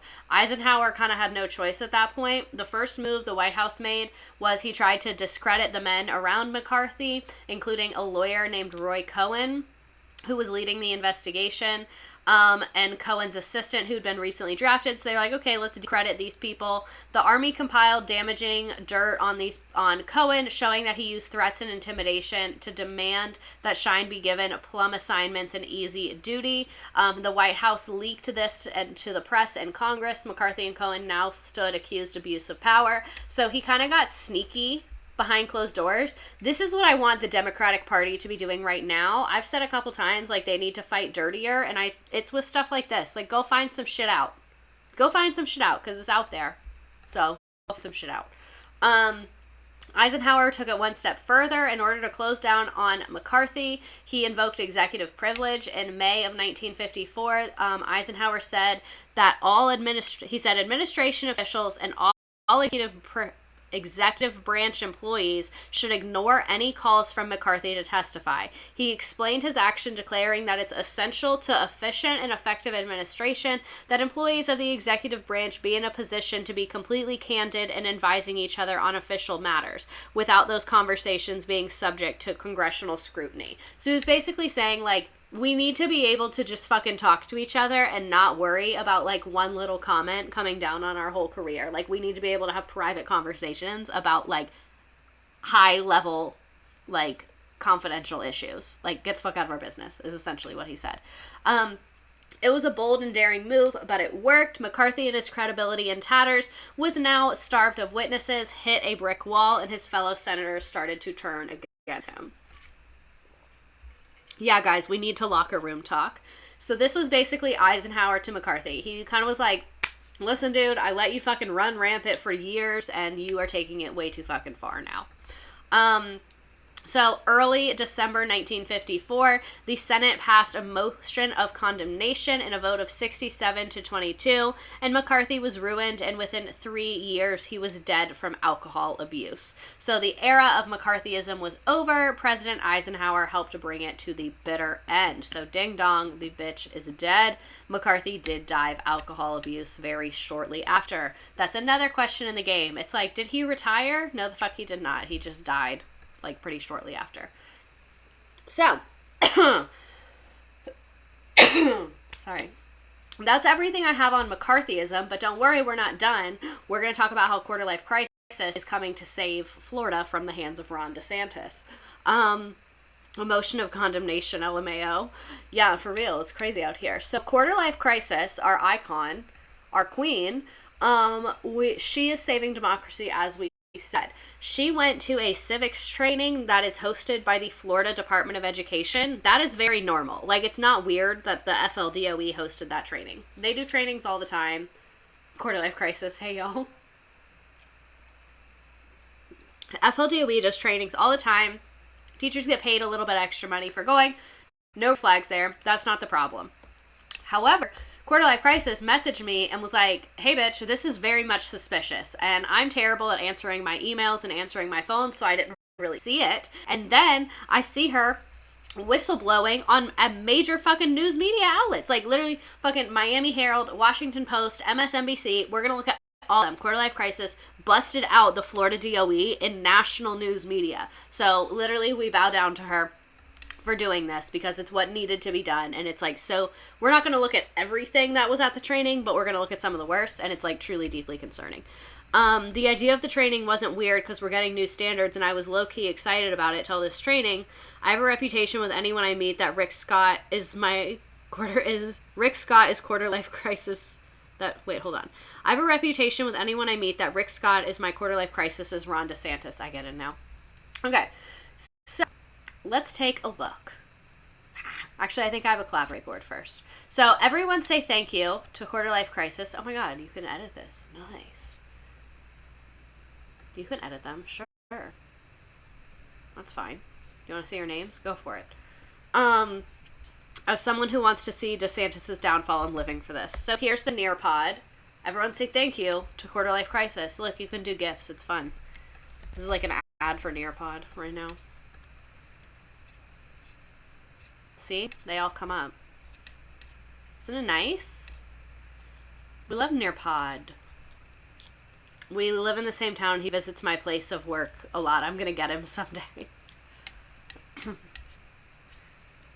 We bow down. Quarter Life Crisis.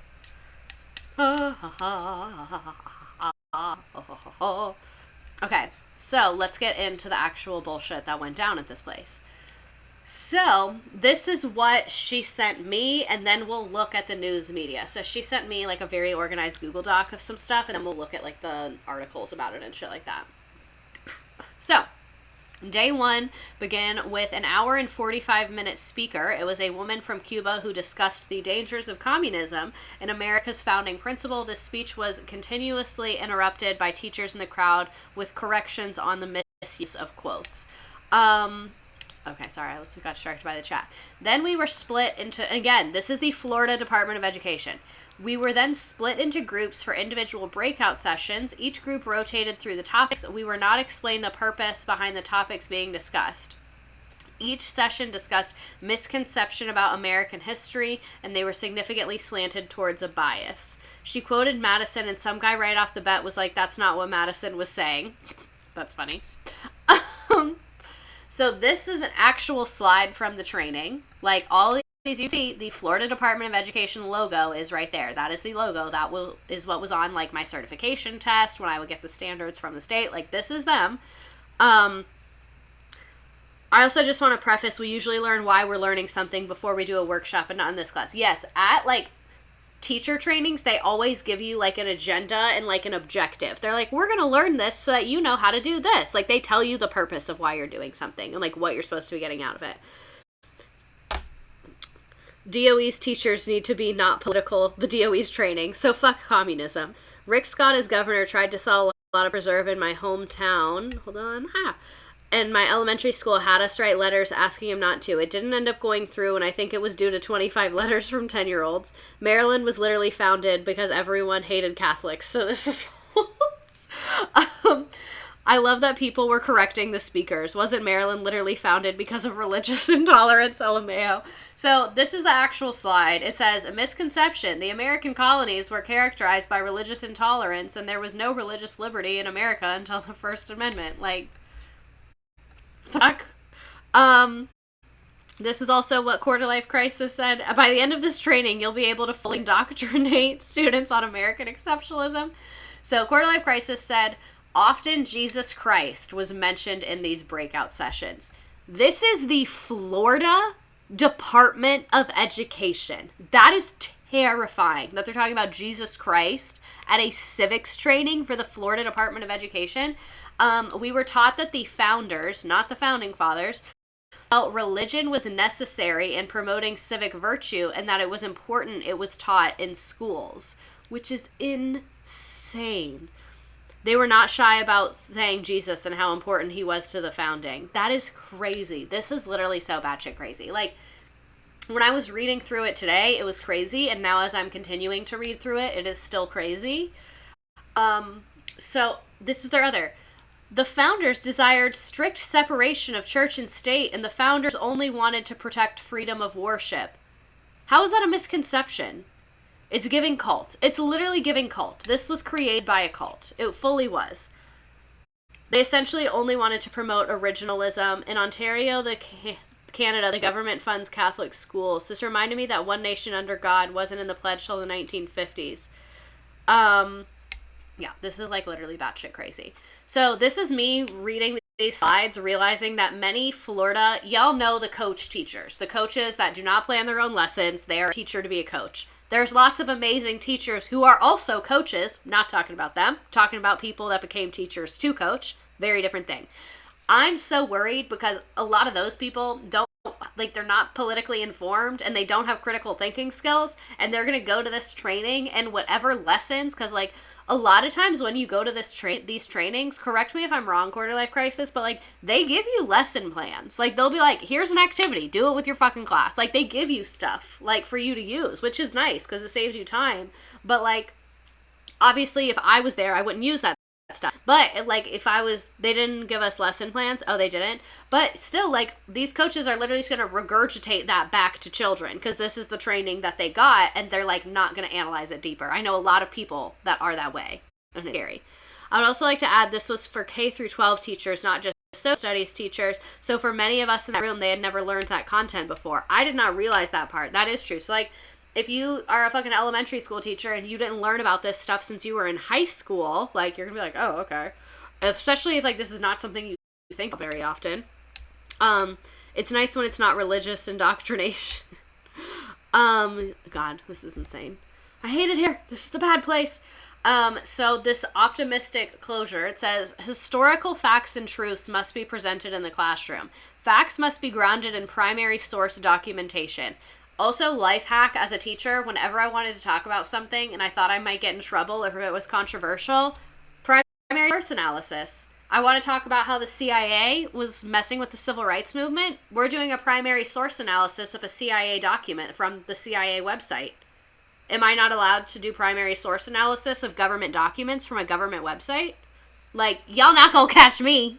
I was so good at that shit. Literally all the time, like, they'd be like, we saw in your lesson plan, and then I would just Karen them, and they'd be like, no, of course not. Of course you can do that. And I'd be like, yeah, thank you. Did you have another question? I missed that. That's a high I'll never reach again. Founders expected religion to be promoted because they believed it was essential to civic virtue. I hate everything about that. And, like, where is your source? You cannot just say founders expected. Like, where's the source? That's literally the first rule of history class, is you have to have a source for everything. Is it a primary source? Is it a secondary source? Like, the first standard, so I'm not going to explain, like, how all the standards work, but basically there's, like, some standards that are, like, content, where it's, like, the cause, course, and consequence of World War II. And then there's some standards that's skills. So it's like being able to analyze a map. And like the first standard, the very first standard of the year is like students will be able to analyze primary sources and draw conclusions about them. Like, so you don't have a source. That's the first standard, is analyzing sources, and you don't have a source for your claim. Like, that's the whole thing. And like when we teach writing, like the social studies writing rubric, my thing is, it like the writing rubric from the state that, or from my district that I was given specifically, it was like for every claim they need to have a source. Like for every claim that they're making in their historical writing, there needs to be a source. It needs to say this person felt this way because according to the document, as we see in the photo, like some kind of proof. Source needed for everything. Florida DOE, you must have primary source. Also Florida DOE makes outrageous claims with no sources. Yeah, literally absolutely insane. That wasn't meant to be caps lock. It's okay. This is not an anti-caps lock group. So, Quarter Life Crisis also said, we were told the media utilizes sound bites to skew people's belief and that teachers do this too. So this is like examples of quotes that they have. Their source in question would be like a Bible verse or something. No, legit. There was a part they said they have documents to prove Thomas Jefferson opposed slavery, even though he owned slaves, but didn't give us a source. That's like their biggest trend, is they don't have sources for fucking everything that they're doing. So it was stressed that the colonies did not buy nearly as many enslaved people during the transatlantic slave trade. Additional emphasis on the fact that most enslaved people were born into it. This felt like they were saying slavery was, or saying U.S. was less bad about slavery because they were not kidnapping as many people. Also, I saw like in this picture, you can see here and down here, they're using Nearpod. I am dead that they're using Nearpod. I am absolutely deceased that this is a Nearpod. Like, that's better, born into it. Exactly. They're like, oh, but he was born into it. It's like, that's worse, kind of. It's debatably worse. You know? In my opinion. Like, he had hundreds of black great-grandchildren alive because of how many enslaved women he assaulted. Blech. So this quote from Benjamin Rush, again, like no source. The only foundation for a useful education is in a republic to be laid in religion. Without this, there can be no virtue, and without virtue, there can be no liberty, and liberty is object and life of all republican governments. This is the Florida Department of Education. I feel like I know I keep saying that, but I just don't believe it. Like, I don't believe that this quote about, like, religion in civics and in the government is being shown at a Department of Education civics training. This is crazy. Like, sometimes private groups do trainings. Like, I've definitely gone to some professional development that was, like, not with the school system that I was like, that was fucking weird. But, like, for the Department of Education to be putting this on is scary. I am scared. So, Quarter Life Crisis also said, we were told that George Washington and Thomas Jefferson owned slaves. There were documents from them stating their opposition to the practice. We were not told which documents stated this or how to find them, just that they existed. So this was their slide about slavery. It says ancient practice expanded by the Europeans. Like, you literally could not have put less responsibility on our country with this. Ancient practice expanded by Europeans. I don't see anything about the United States in that sentence. I do not see anything about the U.S. in that sentence at all. No statistics, no numbers, nothing. Nothing. Just that it was an ancient practice expanded by the Europeans. Like, this is a civics training. It would have made the same amount of sense if I was like, oh, in the Roman Empire, slaves were the people of conquered lands. Like, that has as much to do with this as this sentiment does. It's so scary. They're literally indoctrinating children. I'm afraid. Pick me up. I'm scared. So this is another slide. It being among my first wishes to see some plan adopted by which slavery in this country is abolished by law, and then the abolition of domestic slavery is a great object of those desire of those colonies where it was unhappily introduced in their infant state. So they found like some niche quotes that were anti-slavery. There were a few outside groups that gave DOE this information, including a super conservative college and the Bill of Rights Institute. Yeah, like, even though they didn't make the training, it's still their name on it. Like, you know what I mean? Like, yeah, that's a good point, though, that they didn't make this training. It was this tiny college and all of that. Okay, when they showed us this slide, everyone was like, but they own slaves. Yeah, I'm glad that everyone was matching your energy. And the lady running the training was like, we'll get back to that, and never did. Awesome. Awesome. Quarter Life Crisis also said, we were continually asked pointed questions or told exactly what misconceptions students would have, even if it was not the case. In one situation, a coach randomly told a table of 12th grade government teachers their students will need the most clarity on socialism because they think it's the best thing ever. The entire table of teachers looked confused, and they said they'd never heard students say that, even during their economics lessons. There's a college in the Midwest that had funded so much right-wing religious stuff, it's so scary. Oh my god, the chat is like blowing up. I was used to that Washington quote in my Black History class because then he waited until he died to do something about his slaves and then still didn't free them and gave them to his wife. My students literally don't know what socialism is. So who are the people that conduct the training? Like, what are their job roles? That's a good question. I haven't gone to state ones, so I'm going to defer to Quarter Life Crisis for this. I've only gone to district ones. So the district ones that I went to, it was usually former teachers that now work as like teacher coaches or content specialists, where they like create district resources for teachers and stuff like that and do professional development. Quarter Life Crisis said, these coaches are former teachers. They pulled them out of the classroom and marched to do this. Scary.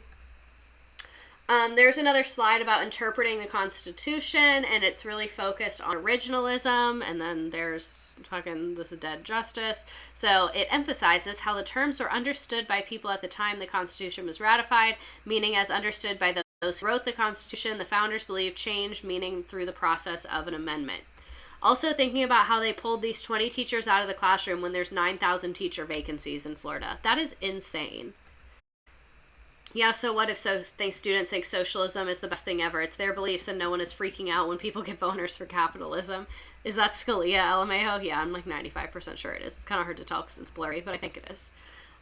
So this is me reading all of these slides from the Florida Department of Education's training. Like, this is the Twilight Zone. I want to go home. I want to get out of here. Where the fuck are we? I am not having a good time in any way, shape, or form. Fuck, this is annoying. So, this is one of the articles that Quarter Life Crisis was in. The Miami Herald had like a paywall, so I downloaded it as a PDF. So that we could all see it, because I didn't want to like send you the link or me hit the paywall when I was on here, and I have to do like an incognito window and all of that. I know we need to support journalism, but it's expensive. I also want to point out they showed this slide about originalism, but nothing about any other ways to interpret the Constitution. Of course. So, this is like fucked up and weird because it's a PDF, but this is the Miami Herald article.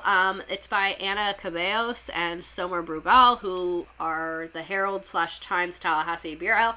The title is Teachers Alarmed by States Infusing Religion and Downplaying Race in Civics Training. So this has a couple different teachers in it. Quarter Life Crisis is in here. She told me she was okay with me sharing this, but this is an article. You can search it if you would like. I'm not going to read through the whole thing because it is pretty long, but it does have some of the slides that we talked about. And then there's another Miami Herald article that has all the slides. There's literally like decks on decks on decks. They got all the slides from these trainings. But yeah, so you can see. Long article that saves super weird. There's a thing about interpreting the Constitution, fighting leftist ideologies in schools. Very much scary times. Very much not a vibe. Misconception. The American colonies. We already looked at that one, sorry. But yeah, here are these slides. So, Quarter Life Crisis is going to save us. I leaked the slides to Somer initially, and she worked greatly on this all week with Anna. I was going to remain anonymous, but then other teachers went on the record. Y'all are icons for going on the record. Absolute icons for it. So yeah, that's the Miami Herald article. Then there's a Washington Post article, but also the Washington Post didn't give credit to the original journalist for the Miami Herald. So like, that was kind of ass of them to not give them credit, personally. Just a side note, I saw that being discussed on Twitter. But yeah, the Washington Post made an article about this by Lori Rosa, who did not give credit. It says, in trainings, Florida tells teachers that religion belongs in public life. There's the worst person we know. And then this is like really a similar article, and you can see some slides in the presentation. It's linked, and this is just kind of a shorter one that talks about the same things we just discussed, but very much terrifying. Yeah, Quarter Life Crisis is a total badass for this. I know people who work in the comms office, so I'm sure they saw my name and were shitting. Good. I'm glad they were shitting. Good. But yeah, Quarter Life Crisis is fucking slaying. We're gonna watch this video from CNBC, or not CNBC, MSNBC now, about this. It's only like a minute, so don't get bored. Read this. This is Miami Herald. This is from that same Miami Herald story.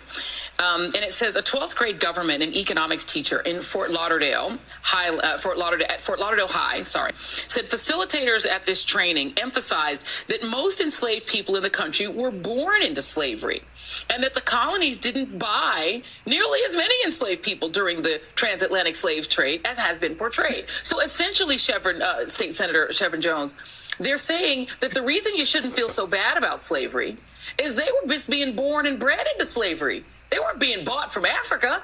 That's better. Well, I can tell you that the institution of slavery proved to be a very difficult issue for the founding fathers to navigate. They all had been born into slaveholding society where the moral slave was rarely questioned, but they never did anything about it. And the fact that you start misconstruing slavery and saying that this was some type of peaches cream that black folk went through involuntarily coming to this country, and now you're trying to sugarcoat it. That's not accurate history.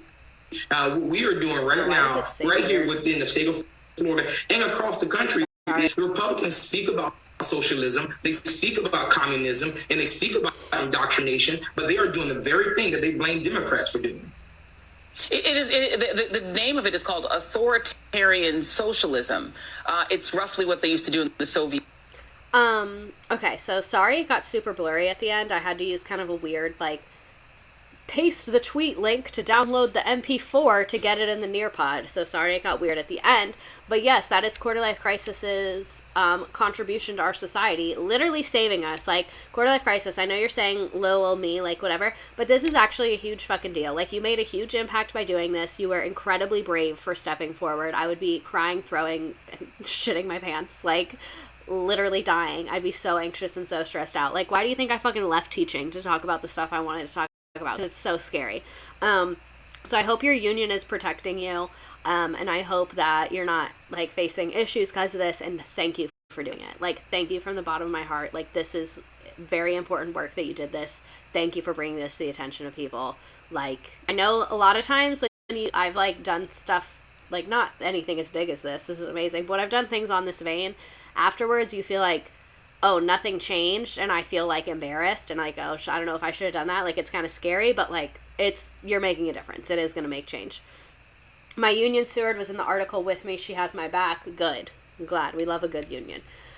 Some other quotes from our queen. It was a bit different than a typical training, she said. Previously, trainers would show us how to teach the information, but this time, instead of being shown how to implement the standards, they kind of went the opposite way. They presented this history as if none of us had learned it before. Throughout the sentence, teacher said facilitators emphasized that most enslaved people were born into slavery and that the colonies didn't buy nearly as many slave people during the transatlantic slave trade as had been portrayed. She said the framing she felt... I can't read. The framing, she added, felt as though America was being characterized as less bad when it came to slavery. I'm also a teacher in the most Democrat district in all of Florida, thankfully. Yeah, that helps a lot, too. Because then you don't have to deal as much with, like, your school board and your parents getting on you, which is really what can make your day-to-day life hell. Because the Florida DOE is not there. They don't know what the fuck's going on. But we're going to do the game now. I want to do the sport one again because I really liked the music for the sport one. Fair warning, the game kind of sucks because I forgot about it and then had to make it at 7:20. So, if you want to join the game, I just sent it in the chat. Just sent the game in the chat. Anyone can join. It's 10 questions. They're multiple choice. Your only prize is bragging rights. My back hurts. My back's ache, my bra's too tight, my boots shake from left to right. I love that song. I think that song should be our national anthem, personally. I think it would be a good national anthem for this godforsaken country. I feel like there's less people on the game today. That's okay. Interesting. Usually there's like 20 people on the game because the views are the same. We're not in a game mood. Everyone else have a rough day too. There's 8 people. I'll give you a couple more seconds to join. Here, I'll send the link again. There you go. I'm tired, and I have to get on the airplane tomorrow. I don't want to get on the airplane. I think the Drake song where he says Twitter fingers turn to trigger fingers is a good anthem. Where are you going, bestie? I'm going to visit my family and my boyfriend's family. They only live an hour apart, so that kind of worked out nicely. Which is funny, because he didn't grow up near me at all. So it just kind of worked out that way. My computer's dead. R.I.P. Sorry. Sorry, Rach Coach. That's a tough break. CPR by cup because this country is dying. How are airports there? I've heard stories about how bad it is in Canada everywhere right now. I don't know. We about to find out. I'm flying Delta. Delta is usually better, but I've heard they've had strikes and stuff going on. I don't fucking know. One thing about me, and me and my boyfriend had a conversation about it because we saw that they were offering like $10,000 to give up your seat on some flights. Like, we will cancel our trip. I do not fucking care. Like, I do not fucking care. Sorry mom, see you when I see you. Like, and same thing, like when I did like a 24-hour trip to Atlanta for my friend's birthday, and I was like, if my flight on the way up is delayed, I'm not going. And I told my boyfriend the same thing. I was like, I'm not letting myself be stressed out. Like, I'm literally not doing it. I do not fucking care. I will just cancel it. And with the 10K, they were doing it on Apple Pay. They said, well, Apple pay you $10,000 right now. My Uber's on the way. Like, oh, they'd patch me. I'd be like, I'll walk home. Where are we going? Okay. Oh, there's 19 people here. About to start booking flights just to try and get the 10K. Just books flights to always take the bribe to cancel it. I'd book and cancel 4 flights for $10K each to pay off my student loans, but only if it was legit cash, not airport cash. No, I think it was legit cash. There was one time that I really thought about it. The only reason I didn't is because I was going to an event that I paid a lot of money to go to. So that's why I didn't do it. But they were offering a $500 Target gift card. And I was like 18. So I was like, because the flight was only $200. I was like, y'all offering a $500 Target gift card? Maybe. If I got that $10K, I could buy a house. Sorry, Grandma. I'll come to your funeral later and to pay off my credit card. Okay, I'm going to start the game. This is the best song. Why Target? I don't know. Maybe they had a partnership or something. Maybe someone's husband worked there. I don't know. They had it, though. They were, like, holding it. And I was... It felt like the, like games. Like, it felt like the Hunger Games. They were, like, holding the Target gift card, and I was like, oh, do I do it? And then, like, a mom with her kid did it. And she was like, can you just put me on a flight tomorrow? I'll go back to my family's house. And I was like, Queen, get your $500 Target gift card.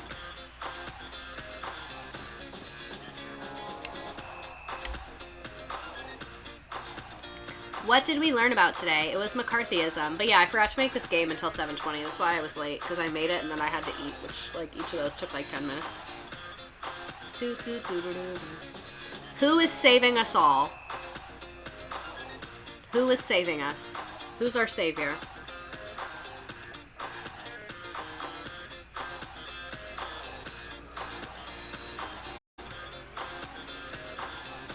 I'm crying and sweating and throwing up. Nancy being there is triggering. Sorry. Nancy Pelosi trigger warning. To be honest, I'm more of a Walmart girly than Target. I like Walmart stuff, like, in the prices, but I hate being in there. It's too crowded. I live in a city, and the Walmart is just too much. Country Walmarts only. Only rural Walmarts. Not Ron DeSantis being an option. I was trying to make it easy. How many red scares did we discuss today? 1, 2, 3, or 4?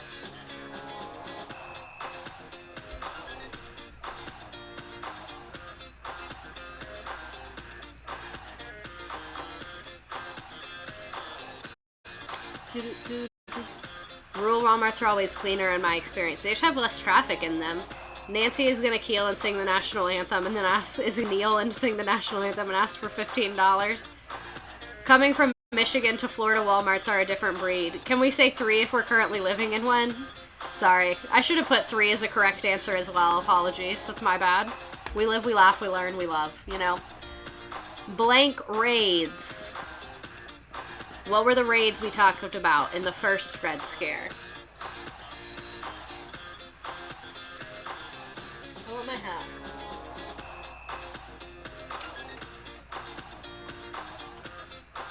I hit my glasses with it. That was kind of uncomfortable, not gonna lie.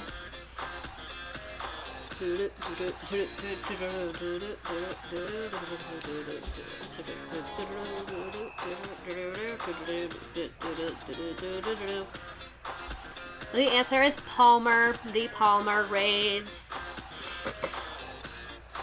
Isn't Arnold Palmer also a drink? It is. It's half lemonade, half sweet tea. Who was the U.S. beefing with during the Red Scare? I always thought Arnold Palmer was alcoholic, but it's like an Arizona iced tea. Yeah, it's just sweet tea and lemonade. That's it. It's like popular in the golfing community. One time when I was working at a golf resort, a guy asked me for an Arnold Palmer, and I made it, and I brought it to him, and he took one sip, and he said, "That is the most disgusting thing I've had in my life." And I was like, okay. And then I was like, do you want me to have someone else make it? And he was like, yeah. And then I had the bartender make it, and then he was like, it's still not good. What kind of lemonade is this? And I was like, oh, it's like the shitty one. Like, it's like the shitty lemonade from like the, like, it's like the Minute Maid one from the machine. Like, that's why it's not good. And he like, oh yeah, and then he got something else, and I was like, you didn't have to make me feel bad about myself. Like, very off topic, but I just learned last year that Martha's Vineyard was not a small vineyard owned by Martha Stewart. So I knew that, but I've decided not to accept it into my brain in any way, shape, or form.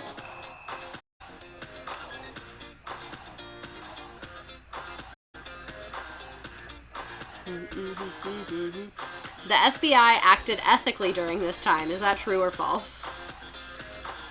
I think we know. Oh my god, how are we already on question 7? When did that happen? Also, thanks, Hannel Hayes, for following me 13 minutes ago. Hope you're still here. Hope you got your money's worth out of your follow.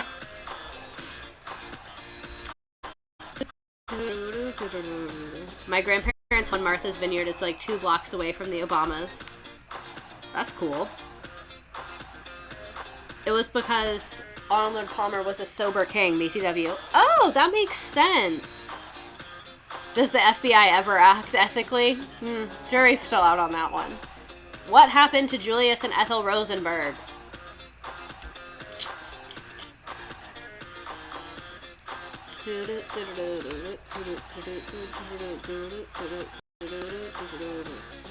Murked.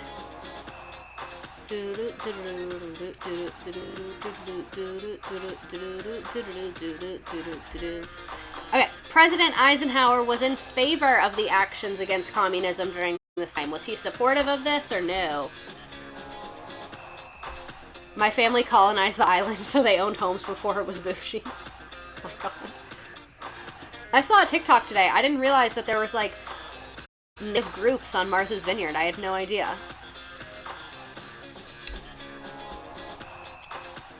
I feel like I might have fucked up this question. He was not in favor of it. He was staying quiet. He was like, this is fucking weird. I don't like it, but whatever. Do your thing, I guess. Alright, last question! What happened to McCarthy? Told you this was gonna be on here. Oh, my knees hurt. My back's ache, my bro's too tight, my booty shaking from left to the right. Half my dad's family there has big money, and the other half is just like normal generational stability. I accidentally clicked the dumbest answer. I'm not dumb, I promise. I am pet food. You're fine. I never think you're dumb. Don't even worry. I just learned the indigenous people from Martha's Vineyard are still alive and live there. Yeah, that's what I saw on TikTok. I was like, oh my god, I had no idea. Yep, McCarthy dead. He dead. So, nice job. In first place, we have Caroline. Then in second place, we have Lauren. Then Drama Queen, Laurel, Ginger, Apples, Alyssa, Alex, Keon, Aliana, Quarter Life Crisis, Tate, Pete, Marie, Megan, August, Juliet, Darby, and then Squeaky, who I think tapped out and did not answer. No shade, no shade. If you tap out of the game, I've been there. So, I'm going to hang out for a couple of minutes. Probably not going to hang out for a super long time because I do need to finish packing to get ready to go to the airport tomorrow. I hate the airplane so much. But anyway, thank you all for being here. Hell yeah, first place, Gouda Lover. We love first place. Quarter Life Crisis, sweating, crying, and throwing up. Thank you for this Quarter Life Crisis. Keto9, first time chat. Thank you. So yeah, thank you all for being here. I love doing this.